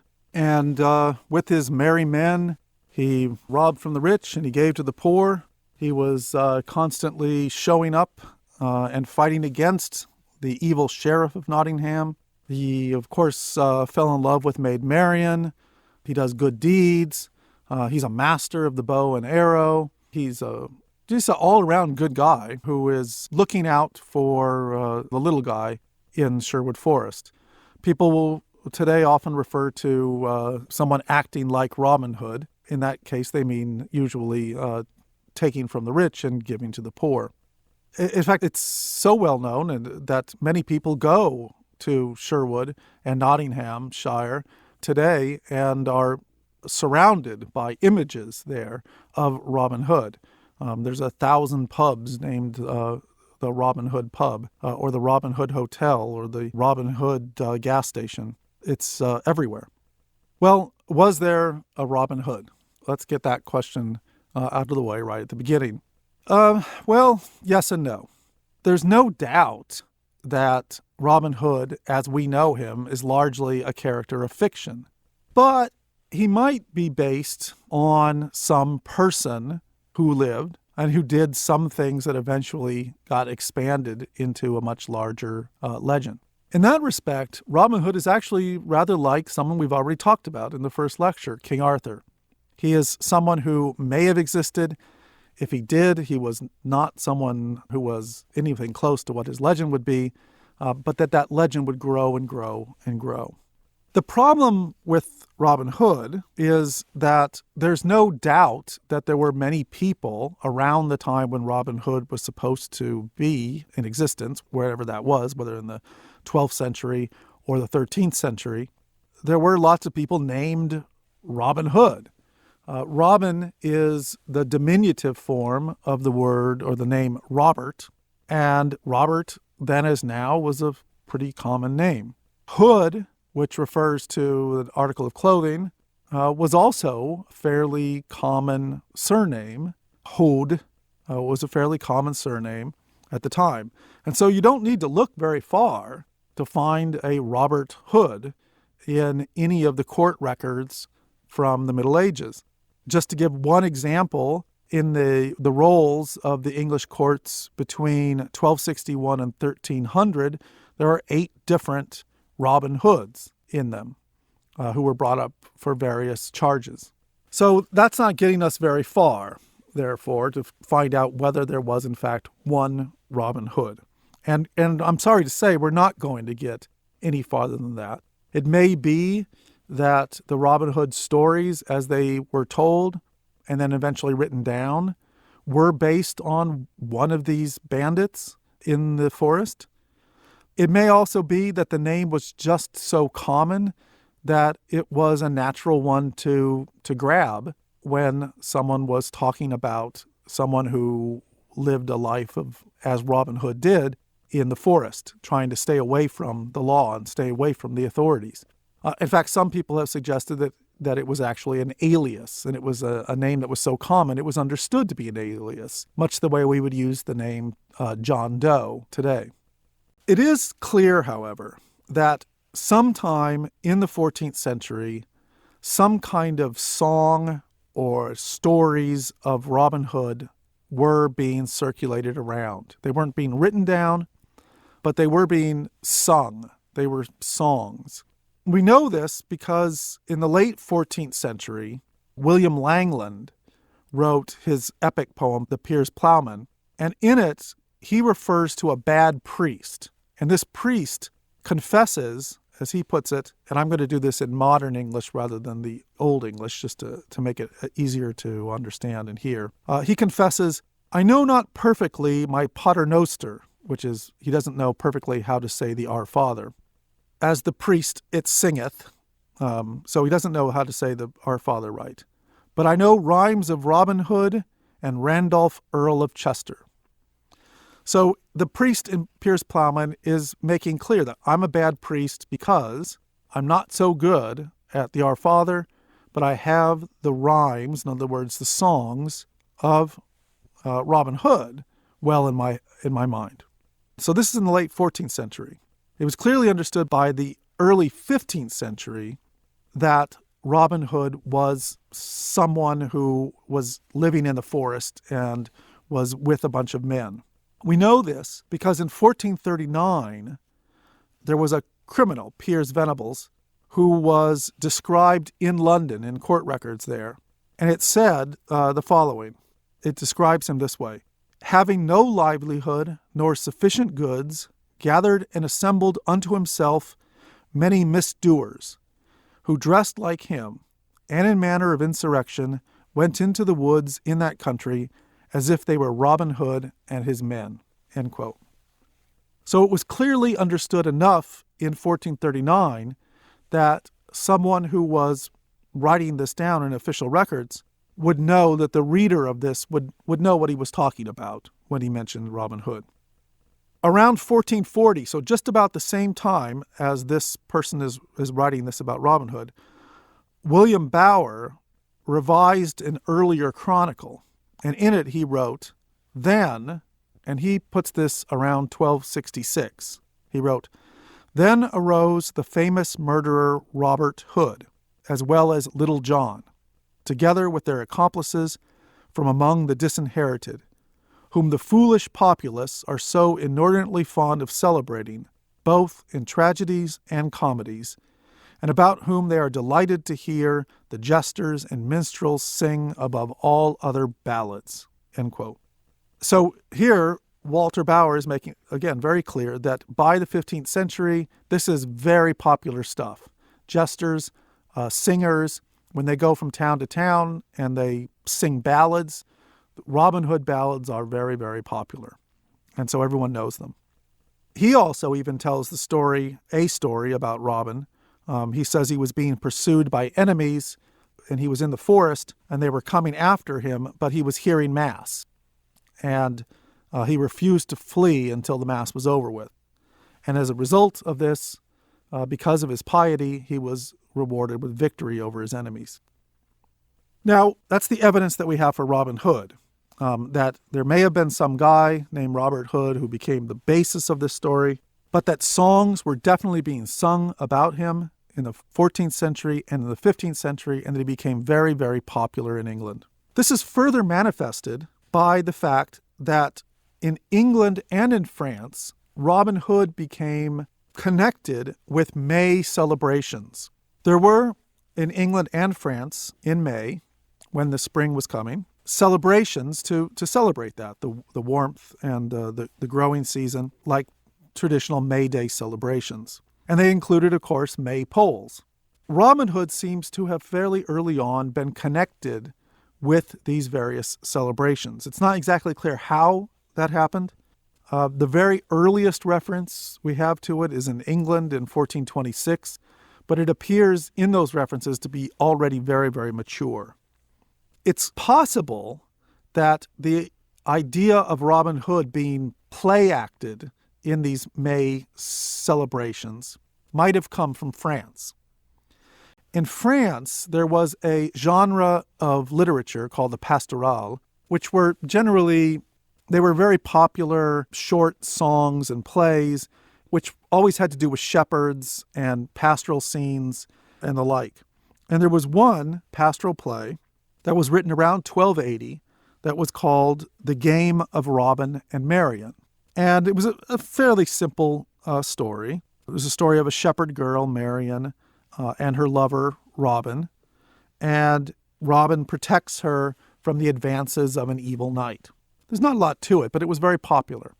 Now, there's no direct connection between Robin and Marian in France in 1280 and Robin Hood legends in England. But it does seem very likely that because Robin and Marian was popular in France and therefore was popular probably with May celebrations, that this kind of idea of Robin and Marian also filtered into England for their May celebrations. And so what's going on in these May celebrations? Well, we only get the reference to them in 1426, but by that point, there's lots of rituals and games, maypoles, and also a lot of dressing up and play acting. So you have people dressing up as Robin Hood, people dressing up as his men. You have a Maid Marian and a Friar Tuck.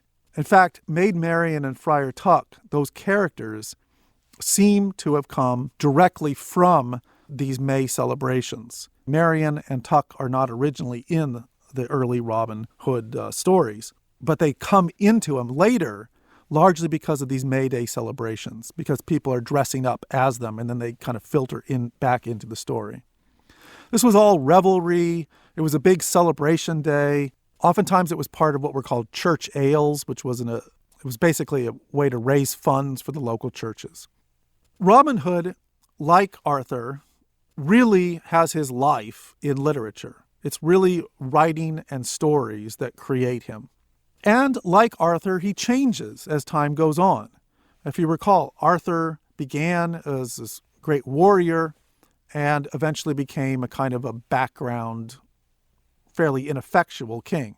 In the case of Robin Hood, he begins as a bandit in the forest, but one who does lots of various things, but is also very pious. He has a great deal of piety. Let's look at an example. The earliest surviving ballad of Robin Hood is Robin Hood and the Monk, and this was written around 1450. In this, Robin Hood is inspired by his love for the Virgin Mary, and he wants to go to Mass. He's sitting in Sherwood Forest, he's talking to his men, and he really wants to go to Mass. They try to talk him out of it because he's wanted, but he goes anyways, and he goes to Nottingham with Little John, and a number of the men say that they want to go with him, but he refuses. He just brings Little John. Little John is very early on in these stories, and he's not little. It's a joke. He's a very big man. Along the way, Robin and Little John make a bet, and Little John wins the bet, and Robin refuses to pay, and so Little John gets angry and leaves. And so Robin himself goes off. Robin goes to the church, he hears Mass, and he's praying in the church. And while he's there, this is the Abbey of St. Mary in Nottingham, while he's there, a monk sees him. And this monk had previously been robbed by Robin Hood. And he runs and gets the sheriff of Nottingham and a lot of other men, and they come in and they fight Robin and eventually arrest him. Word comes back to the men in the forest, and Little John and the rest of the men decide that they're going to rescue Robin. They catch the monk, who is riding along the road with a young page, young boy. Now, they have letters that are from the Sheriff of Nottingham in which they are supposed to bring to the king and tell him of the capture of this wanted criminal. And you can see that these really are bandits. I mean, they're not nice people in these early stories. Little John kills the monk, and Much, the miller's son, another of the men, he kills the young page. They then go to the king with the letters, and they tell the king that the monk died on the way, and they show him the letters. He then tells Little John and the other men where Robin is, and he tells them to go and get him and bring him to the king. And then he gives them royal letters so that the sheriff of Nottingham will give Robin to them. Little John then brings the letters to the sheriff of Nottingham, saying that the monk was made an abbot, and therefore he could not come, and they were fulfilling his charge. He hands over the royal letters. They're allowed to enter the jail. They then kill the guard, and they free Robin and leave with him. They all go back to the Sherwood Forest. Robin feels very badly because he treated Little John so badly with the bet, and Little John has treated him so well by rescuing him from jail. And in fact, Robin offers to let Little John be the leader of the men rather than him, but Little John refuses, saying that Robin Hood must stay in charge. Back in the castle, the king becomes very angry when he hears about all of this, but ultimately he has to admire Little John's loyalty to Robin, and as a result, he just lets the whole matter go. That's the story. That's the earliest ballad story that we have of Robin Hood. Only a few of the characters are in there, but you can see basically how it's developing. But if you notice, there's no taking from the rich and giving to the poor in this either. In the 1460s, another work was written that received much more wider readership, and this was The Guest of Robin Hood, The Deeds of Robin Hood. It's a fairly rambling story, which is obviously the stitching together of various yarns and ballads and traditions about Robin Hood. The basic outlines of the Guest are that Robin is in Sherwood Forest, and he refuses to eat unless he has a guest with him. And so Little John goes out to try to find someone to eat with Robin. And he finds a knight who's in pretty bad shape, making his way around, and he brings him there to eat with Robin. And as they're eating, it turns out they find out that this poor knight only has a few shillings, not much money at all. And he tells them his sad story about how his son had killed 2 men, and he had to pay all of his money and sell off all his lands to pay the fine for that. And he tells them about how he owes the abbot in the nearby monastery a bunch of money too. And so Robin feels very badly for him, and so he gives him £400 to pay the abbot. He tells him on the surety of Mary. In other words, he knows that the Virgin Mary will make sure that this loan will be good. And the men, Robin's men, give the poor knight a horse and some fine clothing and all the rest. He then goes off, the man does, to the abbey. He pays the abbot, and he starts saving money so that he can pay back Robin. He also manages to get 100 bows and arrows that have peacock feathers. So the story rambles around a bit more, and then another day, Robin is again in the forest, and he again refuses to eat without a guest.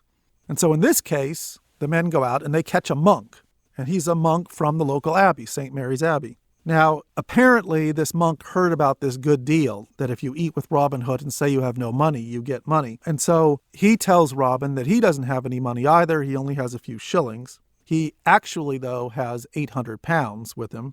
When Robin discovers this, he takes the money, thus robbing from the rich, and he says that because this monk has come from St. Mary's, that this is Mary paying back the loan. And she is paying it back with double, with interest. And so now he takes the 800 away from the monk and throws the monk out. The knight then returns a little while later, and he has got the 400 pounds that was loaned to him, and he tries to give it to Robin, but Robin refuses to take it. He instead agrees to take the bows and the arrows, but he insists on paying 400 pounds for them. So the knight ends up with another 400 pounds and essentially walks away with 800 pounds.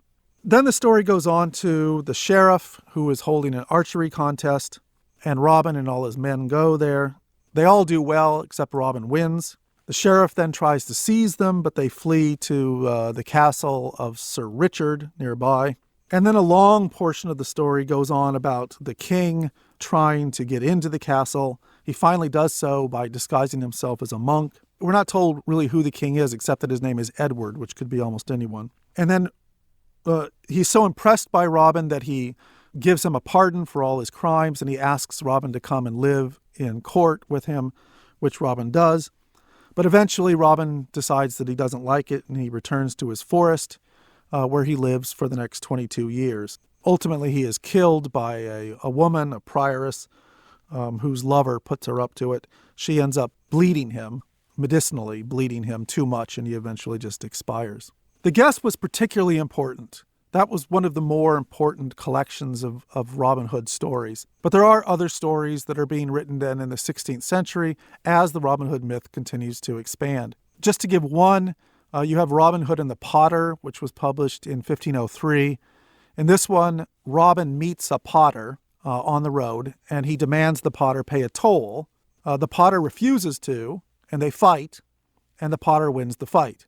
And this is a trope that you'll see. You've already seen it in some of these earlier writings, but it's one that obviously existed very early on in the Robin Hood ballads and one that will continue afterwards, that Robin Hood will often challenge people, but he frequently loses. And he's often the one that needs to be rescued, as we saw in the earlier reference. But he's always very fair about it. So it's kind of an aspect of Robin's character that exists throughout these stories. So Robin takes his loss well. In fact, Robin agrees to buy all of the pots that the potter has, and he trades clothing with him. And then Robin goes into Nottingham, and he sells all the pots to people at really minuscule prices, almost nothing. He's basically giving them away. He then goes off and meets the sheriff and demonstrates his skill with the bow. And then he tells the sheriff that he knows Robin Hood. The sheriff is very happy about that, and he asks him if he will take him to him. He agrees, and so he brings the sheriff into Sherwood Forest, and then Robin's men surround the sheriff, and he's captured. But eventually, Robin decides to let him go because his wife was very nice to him when he was in town. So these kinds of stories just continue to proliferate. By the 16th century, it seems that the May celebrations had really started to affect the stories. So you therefore have in the writings that continue in the 16th century, you start getting more and more of Maid Marian being put in as a love interest. You also see Robin Hood in other forms of literature in the 16th century because he's so well known. In fact, he appears in 2 of Shakespeare's plays. One of the earliest of Shakespeare's plays, Two Gentlemen of Verona, he appears when Valentine is banished from Milan, and he goes to live in the forest outside of Milan, where outlaws all rally around him. And the outlaws say, quote, "By the bare scalp of Robin Hood's fat friar, this fellow were a king for our wild faction," end quote. So clearly, Shakespeare's audience in the 16th century knew well of Robin Hood, and they knew of Friar Tuck. Robin Hood, by the way, is also mentioned in the play As You Like It. By the late 16th century, you were even getting plays being written that were just about Robin Hood. For example, the 1601 play, The Downfall and the Death of Robert Earl of Huntington, was all about Robin Hood. And it was really in this period, in the late 16th and the early 17th century, that you started now to get the idea of the stealing from the rich and giving to the poor. It's kind of hinted at in The Guest, but it's not a policy of Robin Hood's. But by the 17th century, it becomes a fairly constant element in all of the stories. The final touches of Robin Hood's character are really put on in the 19th century. Of incredible importance is the book Ivanhoe, written by Sir Walter Scott and published in 1820. In that book, Robin Hood is a very good-natured man, always laughing, and his men are indeed merry men. He's also in this book a partisan of Richard the Lionheart. And so this now takes Robin away from the 13th century and now puts him firmly into the 12th century. Sir Walter Scott makes Robin Hood someone who is supporting Richard the Lionheart. Richard was the King of England between 1189 and 1199, and during much of that time, he was on crusade. He had gone on the Third Crusade. And his brother John was in England and was trying to essentially take over while his brother was gone. So what Walter Scott does is he puts Robin Hood back into that period, and he makes him someone who is fighting against the evil John and fighting for the great Richard, who had gone off to fight in the crusade. And it is the sheriff then, becomes a partisan, obviously, of John because he works for John. And Sir Walter Scott is also the one that connects Robin with Locksley, that he is the Earl of Locksley. The second most important of these writings in the 19th century that kind of sets out the Robin Hood myth is the book by Howard Pyle called The Merry Adventures of Robin Hood, published in 1883. In that book, he is a good man, taking from the rich and giving to the poor. It's a series of different stories and tales about Robin Hood, but it includes many of the very now classic tales, like the story of Little John and Robin Hood fighting with staffs, and in which Little John defeats Robin Hood, and the story of Friar Tuck carrying Robin across the river and then eventually throwing him into the river. It's particularly interesting. The Friar Tuck character, I should say, is very interesting, particularly in light of the fact that Robin Hood had now firmly been placed back in the 12th century, in the time of Richard the Lionheart, because there were no friars in the 12th century. Friars are mendicants. They're either Franciscans or Dominicans, and there were none in the 12th century. They only came about in the 13th century. But that hasn't changed anything. Robin Hood continues, even today, to be seen as someone who lived in the time of Richard the Lionheart and who had a friar in orders that did not exist at that time. Well, the 19th century portrayals were followed up in the 20th century by a number of various portrayals that continued to build on that same Ivanhoe components. However, they're not necessarily books anymore. They're more often TV and movies. Obviously, very important is the 1938 movie with Errol Flynn and Olivia de Havilland, The Adventures of Robin Hood. And in that one, Robin, just as Sir Walter Scott said, Robin is a champion of Richard, but even more so.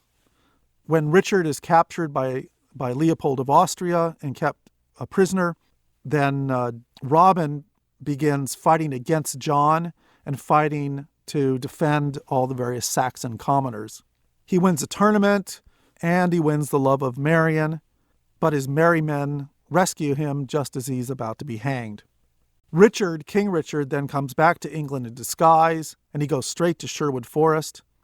And then Robin and his men sneak into the castle to stop the coronation of the evil brother John the next day. And finally, King Richard is restored, and Robin Hood marries Maid Marian. So Robin Hood has grown and grown and grown. In the 19th century, he becomes a kind of a fighter for Richard the Lionheart. And in these 20th century portrayals, he becomes almost the right-hand man of Richard the Lionheart. You can see similar types of characterizations in the 1973 film by Walt Disney, Robin Hood, which pretty much tells the same story as the 1938 movie. It's just with animals. So Robin and Maid Marian are foxes, Little John is a bear, Friar Tuck is a badger, John and Richard are lions, and of course the Sheriff of Nottingham is a wolf. It's Walt Disney. In 1991, you have the movie Robin Hood, Prince of Thieves, starring Kevin Costner and Morgan Freeman. So clearly Robin Hood remains very popular today. And of course, because it's so well known, it also is very useful as a trope to make fun of. And so in 1993, you have Mel Brooks's movie Robin Hood, Men in Tights, which itself was a rehash of a TV series that he had done earlier about Robin Hood called When Things Were Rotten. The Men in Tights is almost a kind of a Robin Hood's version of Monty Python and the Holy Grail for King Arthur. And most recently in 2010, there was another movie called simply Robin Hood, directed by Ridley Scott and starring Russell Crowe as Robin Hood and Cate Blanchett. This movie is essentially a prequel, or the origins of Robin, and it's completely made up, not based on any of the older stories. Robin becomes a soldier in Richard's army, but when he speaks frankly to Richard about criticisms of the war, he's put into stocks, and then Richard subsequently dies, and King Philip in France makes plans to divide and then to invade England. Robin then in this movie not only brings a draft of the Magna Carta to John, thereby bringing freedom to England, but he leads the entire English resistance to the French invasion that never occurred in history at all. But ultimately, he was betrayed by John, and he and his men go off to Sherwood to live forever and do all of their giving to the poor and stealing from the rich. So we've seen that the Robin Hood bears an awful lot of similarities with King Arthur when we look at legends of the Middle Ages. Both of them were possibly real people.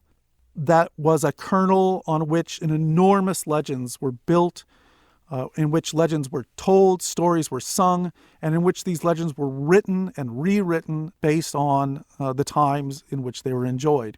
And we can see in both cases still, in King Arthur and in Robin Hood, they continue to be reworked, and people still continue to enjoy the stories. In our next lecture, we will look at the medieval myth of the flat earth. And we'll look a little closer as to what people really thought about what the earth looked like in the Middle Ages. This ends Lecture 6, Medieval Mysteries, the history behind the myths of the Middle Ages. Lecture 7, Sailing off the edge of the world, the myth of the flat earth. In this lecture, we're going to look at the medieval myth of the flat earth. In other words, what did the people of the Middle Ages think when they thought about what the earth was like? Now, we commonly believe that people in the Middle Ages thought that the world was flat. Of course they did. I mean, that's why they didn't sail off to the west, because they believed that they would fall off the edge. And as we well know, it was really only Christopher Columbus who had the guts to say that the world was round and to go and prove the world was round by sailing off and discovering the New World. So is that what people thought during the Middle Ages? And in fact, is it what everybody thought before Christopher Columbus demonstrated to them that the world was, in fact, round? To answer that question, I think the first thing to remember is that people are not stupid. Just because they lived in the past does not mean that they were idiots. This is a fallacy that I'll talk more about later, but it's one that historians refer to as presentism. It's the idea that all of the things that we think and know today are inherently superior to anything that people thought and knew in the past. And that our approaches to things and all of the things that we think are valuable or important are in fact the truth, that those things truly are important and that those things will never change. While the people in the past, because they view things the way they do and because they think the things they do, they're just wrong. They should be essentially ridiculed for it. That is in fact not the case. And in this case, what the world looks like, it is certainly not the case. Anyone with any thought whatsoever could tell that the earth was not flat, that it was in fact round. You can do it a number of ways. You can prove it yourself. For example, if you look at a lunar eclipse, lunar eclipses are not that rare. They happen with some regularity. And you can watch them in the evening. You watch a moon, and it will go from being full to slowly becoming smaller and smaller and smaller. And when you can clearly see that it is an orb, it's a circle that is going across the face of the moon as the night goes on. And the ancients well understood that that was the shadow that they on the earth were casting on the moon. And therefore, since that shadow was circular, that only made sense that the earth was round. There are other ways you can see it too. And again, this is the way the ancients saw it, say in ancient Greece. If you're in ancient Greece or anywhere in the ancient world and you're standing, say on a port or on the seashore, and you watch a ship sail away from you, and it sails up and has flags flying from the top, and it sails away and gets further and further from you, it goes and goes, and it looks smaller and smaller the farther it goes. But it doesn't just keep going and going and going until it's so small you can't see it. Rather, if you watch it, and it's a large enough ship, you will see that pretty soon you don't see the bottom of the ship so well any longer. And then after a while, really all you can see is the mast of the ship. And then finally, just the flags. In other words, the ship has gone far enough away that the bottom portions of it are being obscured by the curvature of the earth. And this obscuring by the curvature of the earth is one of the ways in which the ancient Greeks were able to first discern that the earth was a globe, and secondly, its size. So in the 6th century BC, Pythagoras had demonstrated clearly that the earth was round by using mathematics. And this was widely accepted in ancient Greece. Indeed, in 330 BC, Aristotle used additional evidence to demonstrate that the earth was clearly round. In the 2nd century BC, we're talking about BC here, long before the Middle Ages, Eratosthenes calculated the circumference of the earth by using geometry, and he calculated it very close to the actual circumference of the earth. So this was not rocket science. People with some understanding of geometry and mathematics, and who could simply observe the way the ancient Greeks did, they could figure out not only that the earth was round, but they could figure out how large the earth was. And that was done long before the Middle Ages. So most people, therefore, knew, and there was never any question, that the world was round. They knew it before the Middle Ages, and they knew it in the Middle Ages. Now, they did not know what was on it all, of course. They had not explored the world, which was simply not possible for them given the technologies. In the 2nd century BC, Crates of Malus posited that there were 4 continents, and that these 4 continents were separated by oceans. And there were 2 in the northern hemisphere and 2 in the southern hemisphere, he believed. And he believed that because these oceans that separated them on the 2 hemispheres were so large that it was not possible to get to the other continents.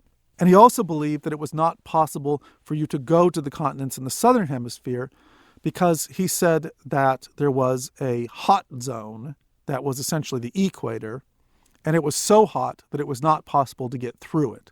And therefore, there was no way to get to the other side. This naturally raised the question, though, whether you can get there or not, is there life in the southern hemisphere? And he talked about this, and many other people talked about it too, about the possibility of people who lived on the other side, in the southern hemisphere, on the other side of the earth. And they were referred to as the Antipodes, or the people with the feet on the other side. And the question was whether these Antipodes, were they the same as us? If they exist, are they the same as us? Because a lot of people assumed that if the earth is a globe, and if we're essentially on the top of it, because we must be, because we're standing on it, then if you were on the bottom, wouldn't you need to have your feet be the opposite direction because you're upside down all the time? And since you're upside down all the time, you must have to have your feet over your head somehow so you can walk around. It wasn't quite understood as to how that might work. But there was a lot of debate, much the same way people today might debate whether there's life on other planets. There was a lot of debate whether there were any Antipodes on the other side. But nobody doubted that the world was round or it was of the size that it in fact is. We know that in the Middle Ages, everyone believed that the world was round. Any time the world is referred to in medieval documents, it's always referred to as an orb. Christian writers always referred to the orb of the earth in their writings. I'm thinking of like the writings of the church fathers in the 4th and 5th centuries. To give an example, Augustine, St. Augustine, writing in the 5th century, he had no question at all about the size and the shape of the earth, but he did write about whether the Antipodes existed, whether these other people existed. Augustine argued that he thought it was foolish to speculate on whether they existed or not, since there was no way to know whether there was any people there, or in fact, he said, whether there was any land there. It could, after all, just be ocean. Augustine also wondered if there were people on the other side of the planet, whether they were actually descendants of Adam, and whether knowledge of Christ had ever come to them. But again, he's purely speculating on this. The maps that were produced in the Middle Ages, and there were a number of them, mostly were fantastic, but they were always round, and the planet was referred to always as the globus terrae, the globe of the earth, the orb of the earth. And if you think about the kinds of things that both Roman emperors and medieval kings would use to demonstrate their power, think of what they hold in their hand. It's an orb with a cross over it, and the orb represents their dominion over the earth. Isidore of Seville was a scholar who died in 636, and in his writing, he plainly describes the earth as a globe, and he furthermore recognizes that the sun lit the other side of the globe at night. He knew that the sun wasn't just disappearing, that it was going around the earth. They believed the earth was stationary in the middle of the universe, but that the sun was revolving around the earth and that it was lighting the other side. So when it's night here, it's daytime on the other side of the earth. Isidore of Seville produced the famous, what's called nowadays a T-map, which was a circle in which you have the continent of Asia at the top, and that's over the T, and then you have Europe and Africa on the bottom two sides of the T, and the T itself is meant to represent the waters, the Mediterranean waters that separate them. But this T-map, even though it's round, one of the purposes of it too is to have Jerusalem right near the center. It was considered just a small part of the earth. It was the known part of the earth. Bede, who we talked about a little earlier in these lectures, he dies in 735. He explains in his writings the variation in day length is caused by, as he puts it, the roundness of the earth, nor not without reason is it called the orb of the world. It is set like a sphere in the middle of the whole universe. In fact, it's rather strange to think that medieval writers and thinkers, or just common people, would think that the world was flat, particularly given that clergy in the Middle Ages had to be able to keep accurate calendars because they needed to be able to keep track of when Easter was coming. Easter does not arrive at the same date every year. It's based on a lunar calendar. And therefore, to be able to make those calculations, they had to be able to keep accurate calendars. And therefore, the whole question of whether the earth was round or not was not a question. No one would have suggested that the world was flat. And in fact, in the Middle Ages, you had some people using Greek geography and geometry to estimate the size of the earth. In fact, Hermann Contractus, who lived in the 11th century, did exactly that. And he was fairly accurate in his computations. The greatest of the medieval philosophers, St. Thomas Aquinas, in his writings, mentions frequently the round earth without any thought that his reader might doubt it. In one section, he says, for example, quote, "The physicist proves the earth to be round by one means, the astronomer by another. For the latter proves this by means of mathematics. For example, the shapes of eclipses or something of the sort, while the former proves it by means of physics, for example, by the movement of heavy bodies toward the center, and so forth." So it's very, very clear that everyone in the Middle Ages, from the peasant on up, knew very well that the world was round. In fact, there is no counter-narrative. There is really no one, except for, we'll mention in a moment, there are a few little references that will come from a few people who really had no importance in the Middle Ages to questioning the roundness of the earth. But aside from that, there's no counter-narrative at all in this. The only sources that we have, and they're constant, is that everyone understood that the world was a round thing. This brings us back then to the myth. And that means, of course, back to Christopher Columbus. How is it that most people believe that Christopher Columbus argued that the world was round and that he proved that the world was round by going to the New World? Well, on the face of it, we now know that in the Middle Ages, everyone knew the world was round. So Christopher Columbus would not get very far by simply saying the world is round and therefore I want to sail west. That wouldn't be much of an argument because everyone already understood that the world was round. What Christopher Columbus did when he went to Spain and asked for funding from Ferdinand and Isabella, he came with his own computations. And his computations had some severe errors in them. Christopher Columbus did not believe that the world was round and everyone else thought it was flat. Christopher Columbus believed that the world was small and that everyone else thought it was big. And in this case, everyone else was right. When people say, oh, well, they laughed at Christopher Columbus when he said the world was round, well, they're wrong. But even when they say, well, they laughed at Christopher Columbus when he said what he wanted to do, well, they were right to laugh at him. His computations were completely wrong, and I'll explain. Christopher Columbus really made two fairly important mistakes. The Roman geographer Ptolemy, and all of geography in the Middle Ages was based on the work of Ptolemy, had reckoned that the coast of Asia was about 180 degrees of longitude east of the Canary Islands. Now, this was a widely accepted figure, and it's not too far off the mark, actually. Columbus, however, discounted this. He believed that it was based on a number of errors. And in fact, it was actually Columbus who had made a number of errors on this.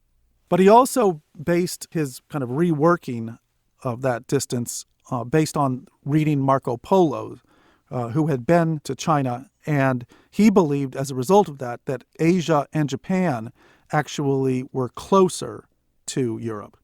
He insisted, therefore, that the Atlantic Ocean stretched 77 degrees, not 180, from Portugal to the coast of Japan. And then from the Canary Islands to Japan, that would even be less. He then, and this is the second mistake, he then mixed up the lengths of measurement. He believed that each one of those degrees was a mile, but an Italian mile. Remember, Columbus is Genoese. And an Italian mile was 1,480 meters. In truth, though, each one of those degrees was an Arabic mile, and an Arabic mile is 2,177 meters. So putting all this together, Columbus believed that the distance between the Canary Islands off the coast of Africa and Japan was just a little over 3,000 miles. The true figure, if you used Ptolemy's projections, and the one that was widely accepted by all the scholars, was that the distance between the Canary Islands and the coast of Japan was a little more than 12,500 miles. So it's a very major disagreement here. Columbus believes it's just 3,000 miles. The scholars maintain that it's 12,500 miles.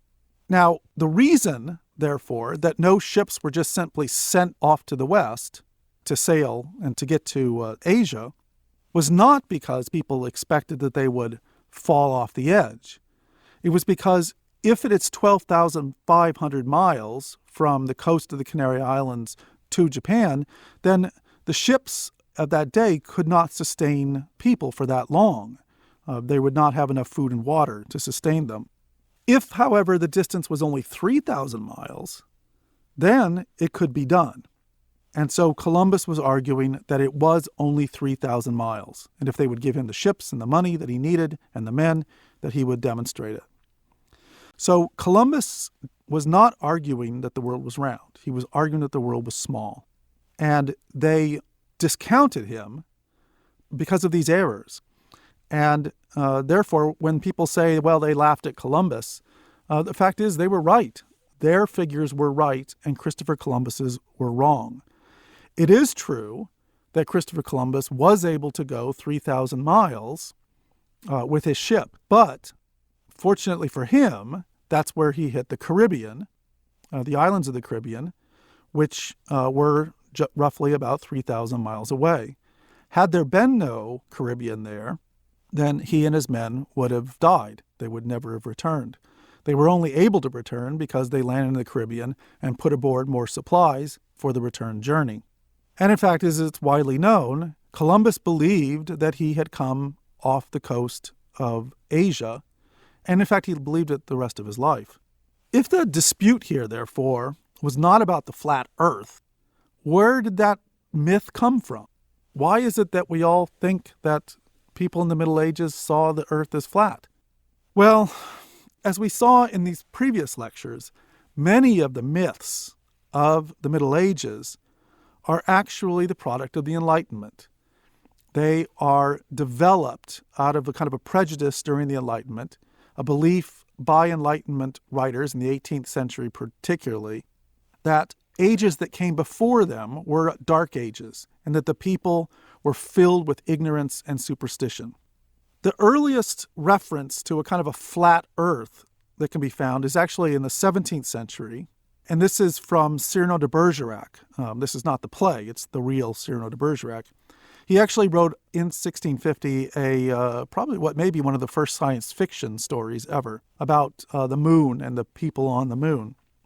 And in it, he quoted, incorrectly, St. Augustine as saying, quote, that in his day and age, the earth was as flat as a stove lid, and that it floated on water like half of a sliced orange, end quote.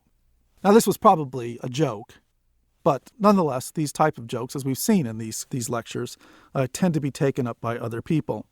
We can also see it in Ludwig Holberg's comedy, which Ludwig Holberg was Danish, and he wrote a comedy called Erasmus Montanus, which was published in 1723. It was a satire. It was about kind of medieval-style academics. In the play, a young man goes off to Copenhagen, and he goes to university, and he comes back to his humble village, and he's very, very smart. But he's not scientific smart. He's more academic scholasticism smart. And so he comes back and he returns home, and he's Latinizing everything. In fact, his name, Erasmus Montanus, is Latinized. And he's doing things like proving, using syllogistic logic, that his mother is a rock and such things. It's meant to be a farce. Now, Ludwig Holberg, in this play, does something that we're going to see more of. He kind of conflates the idea of the arguments over whether the universe is heliocentric or geocentric with the idea of the round Earth. Now, the geocentric is the Ptolemaic model, in which the Earth is in the middle of the universe and the sun and all the planets and the stars rotate around it. The heliocentric is the way things really are, with the sun in the center and with the planets revolving around the sun. In the play, Erasmus finds out that his fiancée, who's a very simple country girl, won't marry him until he stops saying that the Earth revolves around the sun. And later, he relents because he wants to marry her, and he declares openly that Earth is as flat as a pancake. So here you can see this kind of a problem where he's making fun of the fact that these simple people still believe that the Earth is stationary and that the sun revolves around it, which is wrong. But now he's conflating that with this idea that the Earth is somehow flat. And so by him saying that it's flat, that makes them happy. And this kind of error would pop up in all sorts of places. In fact, in one of the most famous of the Enlightenment writers, Thomas Jefferson of the United States. He may have known of this play, or it may have just been a very common error at the time. But in his Notes on the State of Virginia, written in 1784, he makes an argument against the idea that governments should be involved in trying to define religious tenets. And so he writes, "Government is just as infallible, too, when it fixes systems in physics. Galileo was sent to the Inquisition for affirming that the earth was a sphere. The government had declared it to be as flat as a trencher, and Galileo was obliged to abjure his error. This error, however, at length prevailed. The earth became a globe." Now, there's a few errors in this. Galileo never said that the earth was a sphere, because everyone knew that the earth was a sphere. What Galileo had argued was that the sun was at the center of the universe and that the earth revolved around it. And so here again, you see Thomas Jefferson is mixing up, he's conflating those two things. And instead of believing that Galileo was arguing for a heliocentric model of the universe, he believes that Galileo was saying that the world is round, and the Inquisition forced him to say that the earth was flat, which is false. So bits of this idea coming out of the Enlightenment can be seen, and it must have been fairly commonly thought for it to appear in these very disparate sources. All of this, then, was distilled down by Washington Irving, American writer, probably best known for Rip Van Winkle. But in his 1828 book, he wrote A History of the Life and Voyages of Christopher Columbus. Now, Irving was an author. He was not an historian. He collected a number of materials to write this history of the Christopher Columbus, but what he didn't have, he just simply filled in with fiction.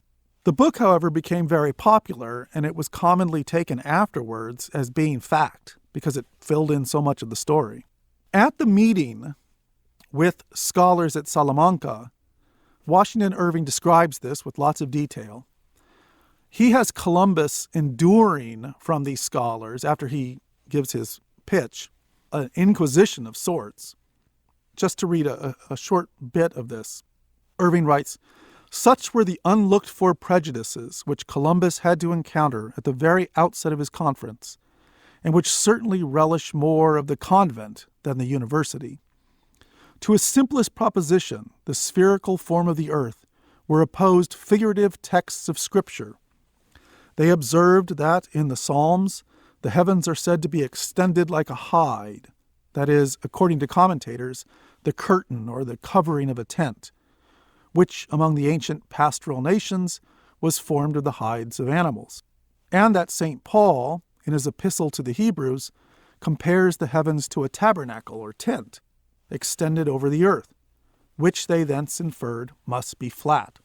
Columbus, who was a devoutly religious man, found that he was in danger of being convicted not merely of error, but of heterodoxy.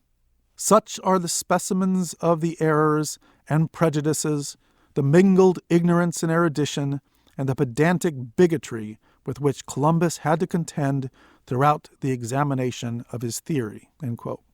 So in other words, the way Washington Irving casts this, Christopher Columbus is there, a man of fortitude and of science, and he gives his theory, he says that the world is round, and he's faced with people who are essentially just quoting Scripture to him. In the 19th century, this became even stronger and stronger because it was picked up with a narrative in the 19th century that religion and science are opposed. And this is a narrative that was given a lot of steam by the disputes over Darwinism in the 19th century. Scientists and people with a lot of education were strongly in favor of the Darwinist theories of evolution, and it appeared that churches and religions and churchmen were the ones most opposed to it. And so they projected this back and therefore embraced this idea that religion and science are always opposed to each other. To give a couple of examples, William Whewell in 1837 wrote A History of the Inductive Sciences, in which he drew from two very small examples in the Middle Ages in which there's a reference to a possible flat earth, that all medieval people believed in the flat earth. And this became the new line that one would read in many writings that come out in the 19th century. For example, John William Draper, who was an American chemist, he wrote a book, History of the Conflict Between Religion and Science, in 1874. He noted that the church fathers refused to accept the round earth. Well, he essentially, he's saying that because they don't accept that there might be antipodes, that there might be people living on the other side of the earth, that must mean that they don't accept the round earth. And then he went on to argue that this shows that the Catholic Church has an inherent hatred of reason and science. Andrew Dixon White, who was the first president of Cornell University, and he had insisted that there be no religious ties to Cornell University because it would be, as he put it, an asylum of science. He was a Darwinist who really saw religious figures as standing in the way. And he wrote a book called The Warfare of Science in 1876, in which he cast medieval flat earth as an element in this warfare between dogmatic theology and scientific progress. In any case, the error, the idea that Middle Ages believed in flat earth, was corrected in the 20th century due to serious scholarship. A number of people wrote various books, E.M.W. Tillyard's The Elizabethan World Picture, and also C.S. Lewis's work, The Discarded Image. Probably most important was Jeffrey Burton Russell's book, The Flat Earth, which was published in 1991. But much of this scholarship just continues to be ignored. Today, it's common to refer to people who are stupid or refuse to learn as flat earthers. One thinks of the Warner Brothers Bugs Bunny cartoon from 1951, in which Columbus and Ferdinand fight against each other, and one screams, "The world, she is flat," and the other, "The world, she is round." And then Columbus ends up meeting Bugs Bunny, and Bugs, always the voice of reason, says, "Well, she looks round to me, Doc." Jeffrey Burton Russell points out that one of the reasons the flat myth remained so popular, particularly in the 19th century, was it appealed to many prejudices. As he puts it, the Protestant prejudice against the Middle Ages for being Catholic, the rationalist prejudice against Judeo-Christianity as a whole, and the assumption of the superiority of our views to those of older cultures. In other words, as we talked about before, presentism. In our next lecture, we're going to look at one of the most enigmatic relics of the Middle Ages and try to piece together and separate fact from fiction in the Shroud of Turin. This ends Lecture 7. Medieval Mysteries, the history behind the myths of the Middle Ages. Lecture 8. Is the Shroud of Turin a medieval forgery?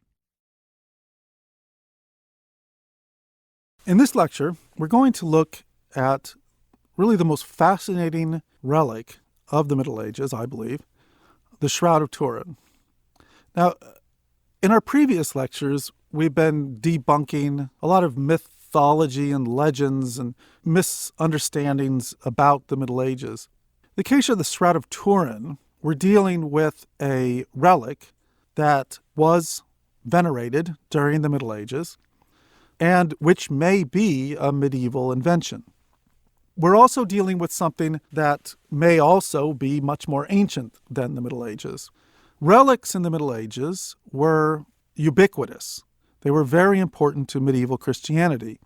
And therefore, it is not surprising that a large number of these relics, in fact, I'd say by far the majority of these relics, were forgeries. They were pious forgeries.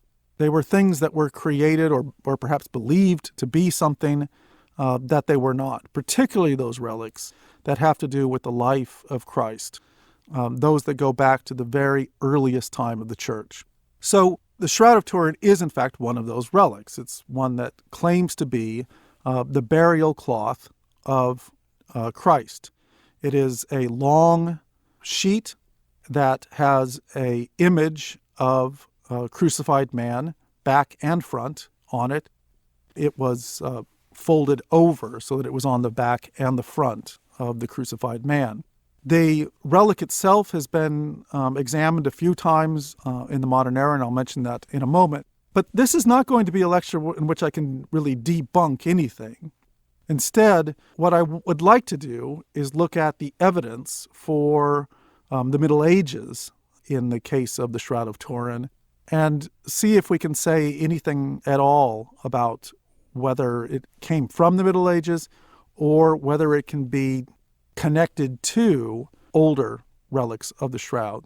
It's impossible, I should say at the outset, to trace anything all the way back to the time of Christ. There's just simply too much time and too many gaps to be able to do something like that. There were shrouds that were said to have the image of Christ on them. In fact, there are kind of two classes of relics in the ancient world of images of Christ. You have either a napkin or kind of a cloth that has the image of Christ. For example, the one that's associated with Veronica. Veronica is a Greek, the name means true image. And you read about that very early in the apocryphal book of the Bible, the Acts of Nicodemus, in which this napkin with the image of Christ's face does miracles. The other is a actual cloth or a burial shroud that also had his image on it. And because these things are attested to fairly early on, it's hard to know exactly where they went, obviously.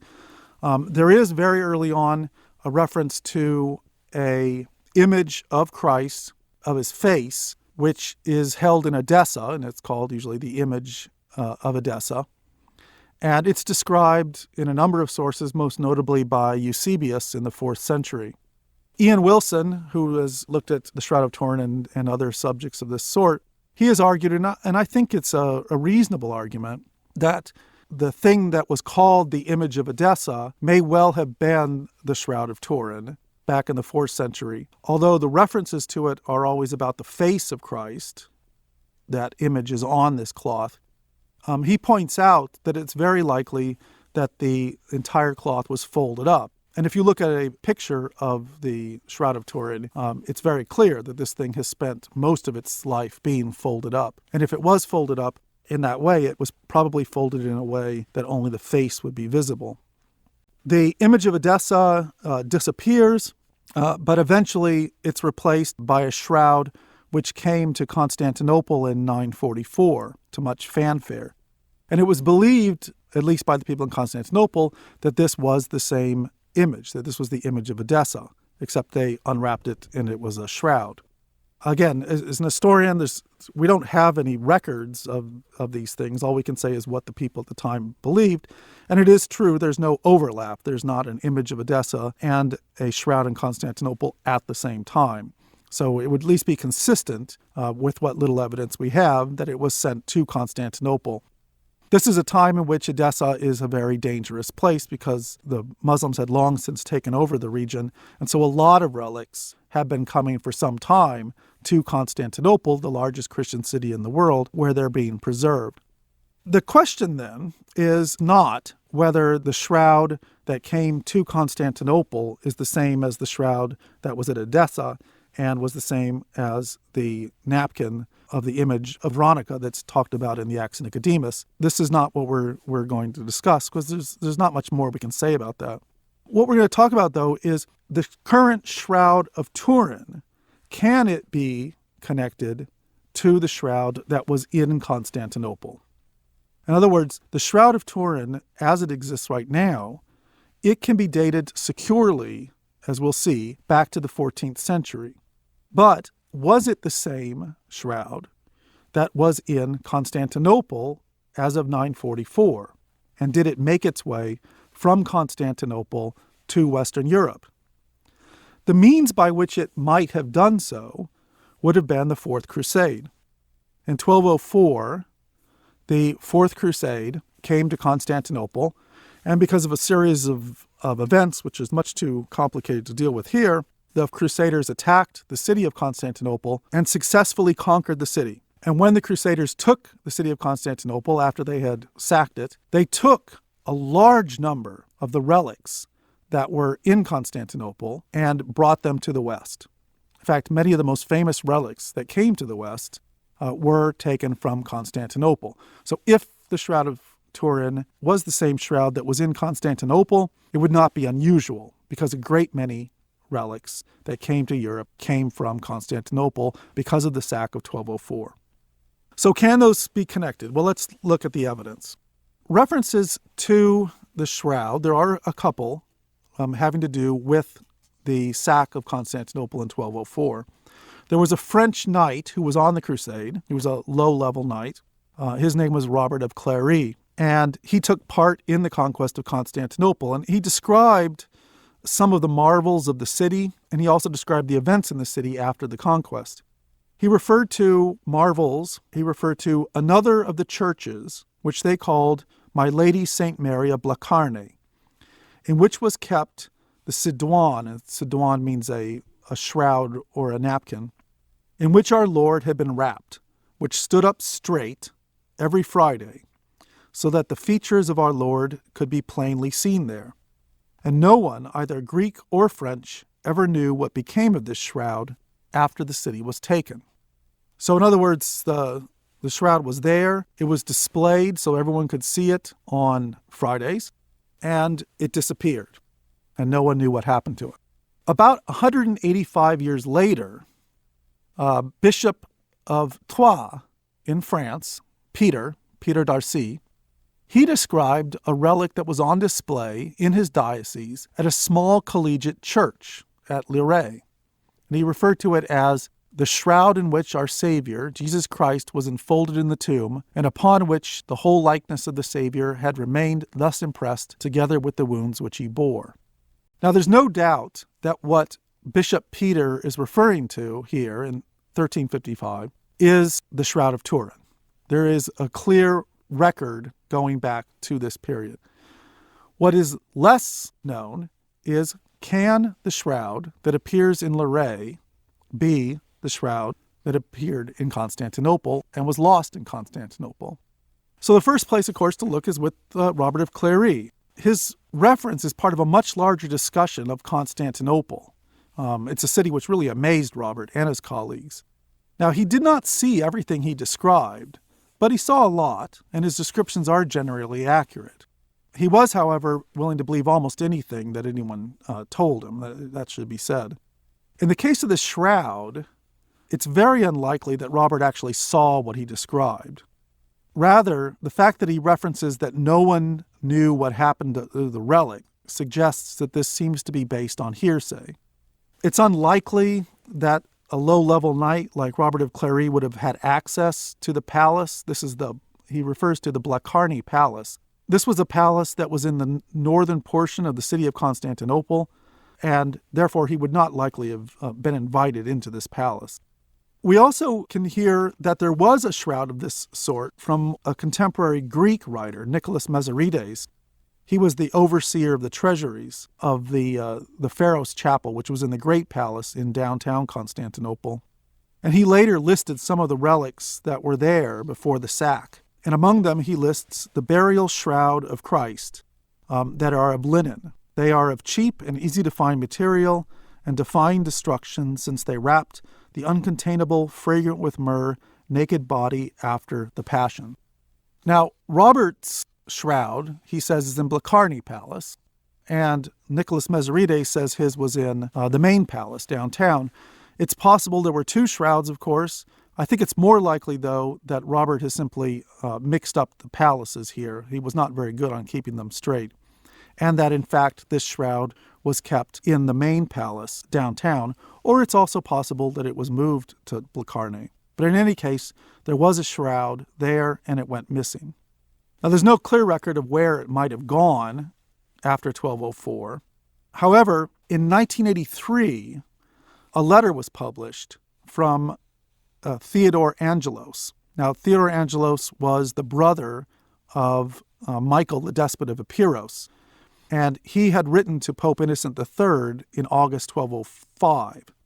This letter complained about all of the looting that had gone on in Constantinople, and it said, and here's the important part, the Venetians partitioned the treasures of gold, silver, and ivory, while the French did the same with the relics of the saints, and the most sacred of all, the linen in which our Lord Jesus Christ was wrapped after his death and before the resurrection. We know that the sacred objects are preserved by their predators in Venice, in France, and in other places, the sacred linen in Athens. Now, this would seem to suggest that the shroud found its way to Athens, which was at the time under the control of a French duke, Otto de la Roche. But there are some problems with this letter. It's very late. It's a copy, a much later copy. And in fact, the letter itself, the transcription, doesn't even exist anymore. It was actually transcribed in 1867 by the Bishop of Palermo, who claims to have seen a Latin translation of it in the archives of Naples. But unfortunately, that does not survive because of Allied bombing in 1943, which destroyed the archives there. So it's hard to know how much credibility to give to this letter. On the one hand, it's a modern transcription of what purports to be a now-lost translation. But on the other hand, aside from the reference to the shroud, there doesn't seem to be anything very surprising in the letter. One would assume that if it was actually a forgery, there'd be more details about the shroud's fate. 4 decades after the conquest of Constantinople, the Latin Empire, which is the empire that the Crusaders set up in Constantinople, was in big trouble. And the Latin emperor, Baldwin II, was trying to find a way out. He ended up sending to King Louis IX of France, otherwise known as St. Louis later, a number of relics from Constantinople. in particular relics of the Passion, including, most famously, the crown of thorns. And he sent them so that Louis would send him money and help. But among the relics that he sent was listed, quote, part of the sudarium in which Christ's body was wrapped in the tomb. So we have a number of different possibilities here. Could it be that this relic in Constantinople was sent to Louis IX? Or could it be that it was taken and then sent to Athens? Either of those are possible. The first thing that we should look at, though, and that we should clear up is there any evidence? Can we just simply throw this all out by demonstrating that the Shroud of Turin is not old enough to have been in Constantinople in 1204? And for that, we can look briefly at the carbon-14 dating that was done. In 1988, carbon-14 dating was conducted at 3 labs at Oxford, Zurich, and the University of Arizona. Basically, they had a postage stamp piece from one edge of the shroud, and this was then further divided, and it was sent out. The labs concluded that the relic dated from between 1260 and 1390. And since the Bishop of Troyes, who we've just mentioned, described the shroud around the 1350s, that suggests that it is in fact a medieval creation, that it was created in France in the 14th century. So let's first look at the carbon-14 tests. This patch that was looked at, the same results were replicated at all 3 of the labs, and it was widely proclaimed, therefore, that the shroud was a forgery. However, in 2005, this was challenged by Raymond Rogers, who was a chemist at the Los Alamos National Laboratories in New Mexico. He was trying to disprove some assertions that the sample that was actually tested had been drawn from an area that was significantly different from the rest of the shroud. And so he compared fibers from the sample with fibers that were taken earlier from another location on the shroud. And his analysis showed that the carbon-14 tests in 1988 were accurate, but that the sample fiber that they had used was so chemically different than the rest of the shroud fiber that it must have come from a different production. Now, this seems to have been a portion of the shroud that was put on the end either to repair damage, or it was something that was added so that when the shroud was elevated, it could be elevated without touching. In other words, they stitched something onto the edge of the shroud so that you could elevate the shroud without touching the shroud. And that's the part that was actually carbon-14 tested. And as a result of that, and if you look at a picture of the shroud, you can see there is a strip along its side that looks different than the rest of the shroud. And therefore, he has suggested that this was a mending job or an alteration job that had been done in the 14th century. And therefore, the carbon-14 test simply demonstrated that edge of the shroud was, in fact, from the 14th century. This 2005 study has therefore thrown open the question of the shroud's age again. In fact, in a recent article in the journal Nature, Philip Ball summed up the state of the question, which remains one of really great uncertainty. He concluded, quote, "It's fair to say that despite the seemingly definitive tests in 1988, the status of the Shroud of Turin is murkier than ever. Not least, the nature of the image and how it was fixed on the cloth remains deeply puzzling. Attempts to date the Turin shroud are a great game, but don't imagine they will convince anyone. The scientific study of the Turin shroud is like a microcosm of the scientific search for God. It does more to inflame any debate than settle it. And yet the shroud is a remarkable artifact, one of the few religious relics to have a justifiably mythical status. It is simply not known how the ghostly image of a serene bearded man was made." End quote. And that is quite true. The image that is on the Shroud of Turin becomes more and more fascinating with the new technologies that are developed to examine it. Most people are familiar with the image of the Shroud of Turin, but the images that people see are all photographic negatives. If you actually look at a picture of the real Shroud of Turin, it has a very faint image on it. The images, as they're understood and widely published today, those are actually photographic images that would not have been visible in the Middle Ages at all. Also, it's been shown now using computer analysis that the image was created three-dimensionally, that it was in fact not painted. In fact, as Philip Ball points out, we know that it was not painted, that it was instead created somehow three-dimensionally, either from a human or a statue or something. The really amazing thing about it is that no one has been able to replicate the image using medieval technology. There doesn't seem to be any way to have, no clear way to understand how it was created. In 2008, at a conference at Ohio State University, new research was presented by a chemist, Robert Villarreal of Los Alamos, and he corroborated that a carbon-14 dated sample was indeed a cotton linen interweave used during a mending operation. So clearly, the carbon-14 tests have a problem with their sample selection. It appears there was some mending to the shroud between 1260 and 1390. So this does not tell us, therefore, that the shroud was not the one in Constantinople. That means we need to look closer at the medieval documents to see if they can show us something.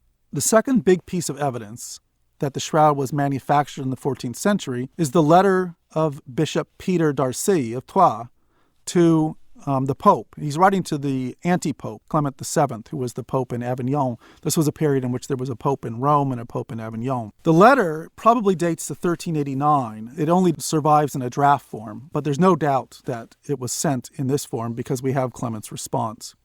In this letter, the bishop complained to the Pope about this small collegiate church, Lirey. He says it was founded in 1353 by Geoffrey de Charnay, who was a French knight, who had died very gloriously in 1356 at the Battle of Poitiers, where he had borne the standard of the oriflamme, the symbol of the French monarchy, for King John the Good. Bishop Peter reported that in earlier days, the dean of the Church of Lirey, quote, deceitfully and unjustly inflamed with avarice and desire, and not for pious ends, procured for his church a certain cloth skillfully painted, in which was depicted in a delicate manner twin images of one man, namely the front and the back, which he claimed and pretended to be the Sidarium in which our Lord Jesus Christ was covered in the tomb, and that those images, which remain impressed there, are of the Savior and the wounds that he bore. This story was spread about not only in the kingdom of France, but as it were through the whole world, so that from all parts people came to view it. And so as to better attract the multitudes and cunningly wring money from them, fake miracles were worked, certain men being hired to represent themselves as healed at the moment of the exhibition of the shroud, which all believed to be the shroud of the Lord. End quote. Now, this is, in fact, the Shroud of Turin. Bishop Peter did not witness these events. He was instead referring to the experience of his predecessor, Bishop Henry of Poitiers, around 1355. He was, he wrote, urged by many prudent persons to take action.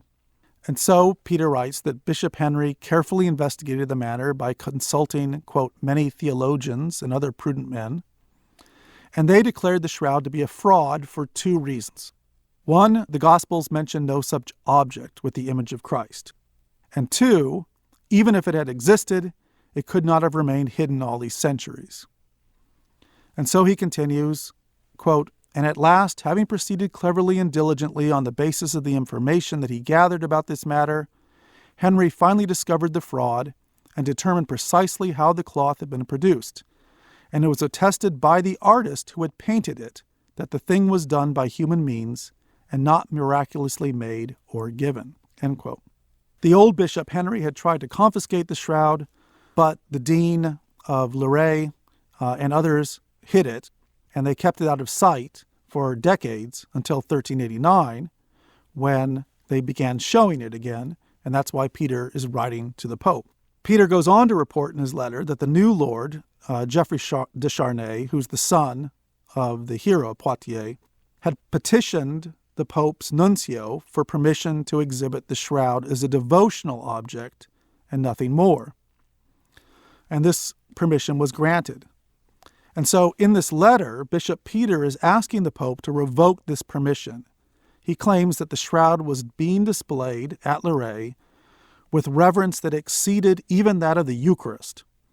And although no one actually publicly proclaimed it to be the true burial cloth of Christ, Peter reports that it was being quietly rumored and widely believed to be genuine.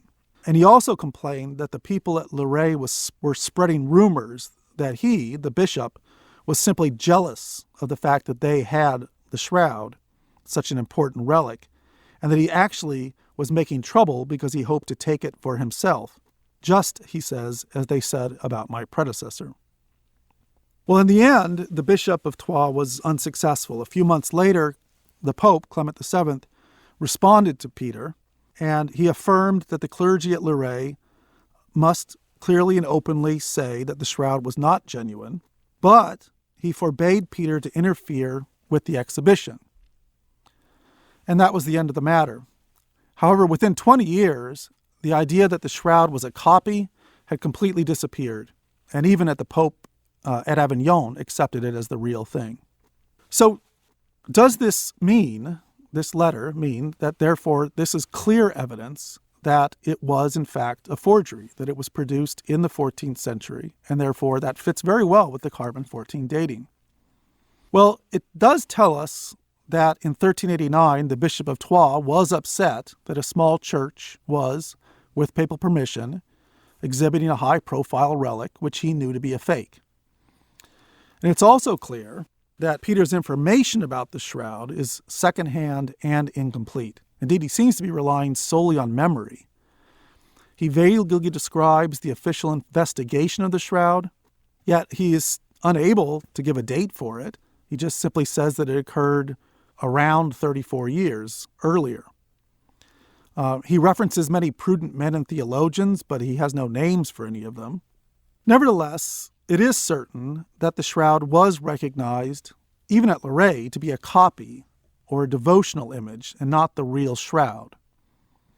And this judgment must have been passed around 1355, and that it was based on the reasoning that Bishop Peter says. For our purposes, only the claim that his predecessor Henry had discovered the artist who painted the image onto the shroud is relevant. That's particularly interesting. If this is true, then there's no way that this shroud can be anything but a medieval forgery. It cannot be the same one that was at Constantinople. However, here again, Peter's incomplete information makes his testimony very difficult. It's surprising that the star witness, the artist, is not only unnamed, but there's no description of motive or means or penalty imposed. It's also unusual that the discovery of the artist isn't described as part of the official inquiry. It's something that happened afterwards. The artist is described as painting the image of Christ. Whoever it was who said that he had painted the image was clearly lying. Either that or the bishop was lying. Putting all this together, it seems likely that Bishop Peter knew, but he did not have official records, of an inquiry that had condemned the shroud that was exhibited at Lourdes in 1355 because it did not conform to the Bible and because it had suddenly appeared out of nowhere. The addition of the discovery of the artist after the investigation, that may have just been a part of the story that he added to underscore the fact that the shroud really was not genuine. So at the very least, we can say that the evidence that dates the production of the Shroud of Turin to around 1355 is very uncertain. What we really need is another carbon-14 dating, one done at one of the main portions of the shroud so that we can tell for certain what its age is. Until that happens, if we look just at the written record, it seems to me that there's very little evidence that this was in fact a forgery that was made in the 14th century. The testimony of the bishop is very suspect, and the fact that it simply appears out of nowhere, this is something that is clearly made with such extraordinary skill and so done in such a very subtle way that even modern science can't quite figure it out how it was made, that this would simply pop up in a little church in the middle of France seems very, very strange. It seems much more likely that this would be something that was a revered relic that came from a major metropolitan area like Constantinople. There's no way to know this for sure, but it seems, at least to me, that seems much more plausible. If it is the same shroud that came from Constantinople, like so many other relics came from Constantinople to Western Europe, then we still are faced with the question of where was it between 1204 and 1355? Some people have suggested that it may have been held by a religious order, usually the one that's picked is the Knights Templar. There's no really good evidence for this, and so therefore until some kind of evidence develops, I don't think it should be given much credence. There's also some who have argued that it may have been, as that letter suggested, sent to Athens, and then it was given by the Duke of Athens to Geoffrey de Charnay later on because of some relationships that they had in their families. The problem with that is that the dukes and the counts and the nobles of Frankish Greece were all related to the nobility in France, and so it's not too difficult to find family relations between them. The other possibility is that the shroud was not in fact stolen, that Robert of Clary's information was wrong, and that it was simply still in the palace in Constantinople. That would be consistent with the evidence that we have from the Latin emperor when he sends all these materials to the King of France, Louis IX, including the crown of thorns. If that was the case, then the shroud could have remained in Constantinople during these years. It could have come with a whole passel of other relics to Paris, and it would then have remained there for some time until it was perhaps given to Geoffrey de Charnay because of his service and his death at the Battle of Poitiers. That would not be unusual at all. And the reason, therefore, that the shroud would not have been noticed during those years was that it was at first in the treasuries in Constantinople, and then secondly was one of many relics that was being stored at Sainte-Chapelle, and that it was simply overshadowed by the crown of thorns, which was the most famous of the relics, the one that everyone was paying attention to. The final analysis, this is one legend of the Middle Ages that I cannot debunk. In fact, I cannot say really anything beyond that Shroud of Turin may be an ancient relic dating back to the time of Christ, or it may be a medieval forgery dating to the 14th century. The only thing we can say for certain is that it is an absolutely fascinating relic and one about which we need more information.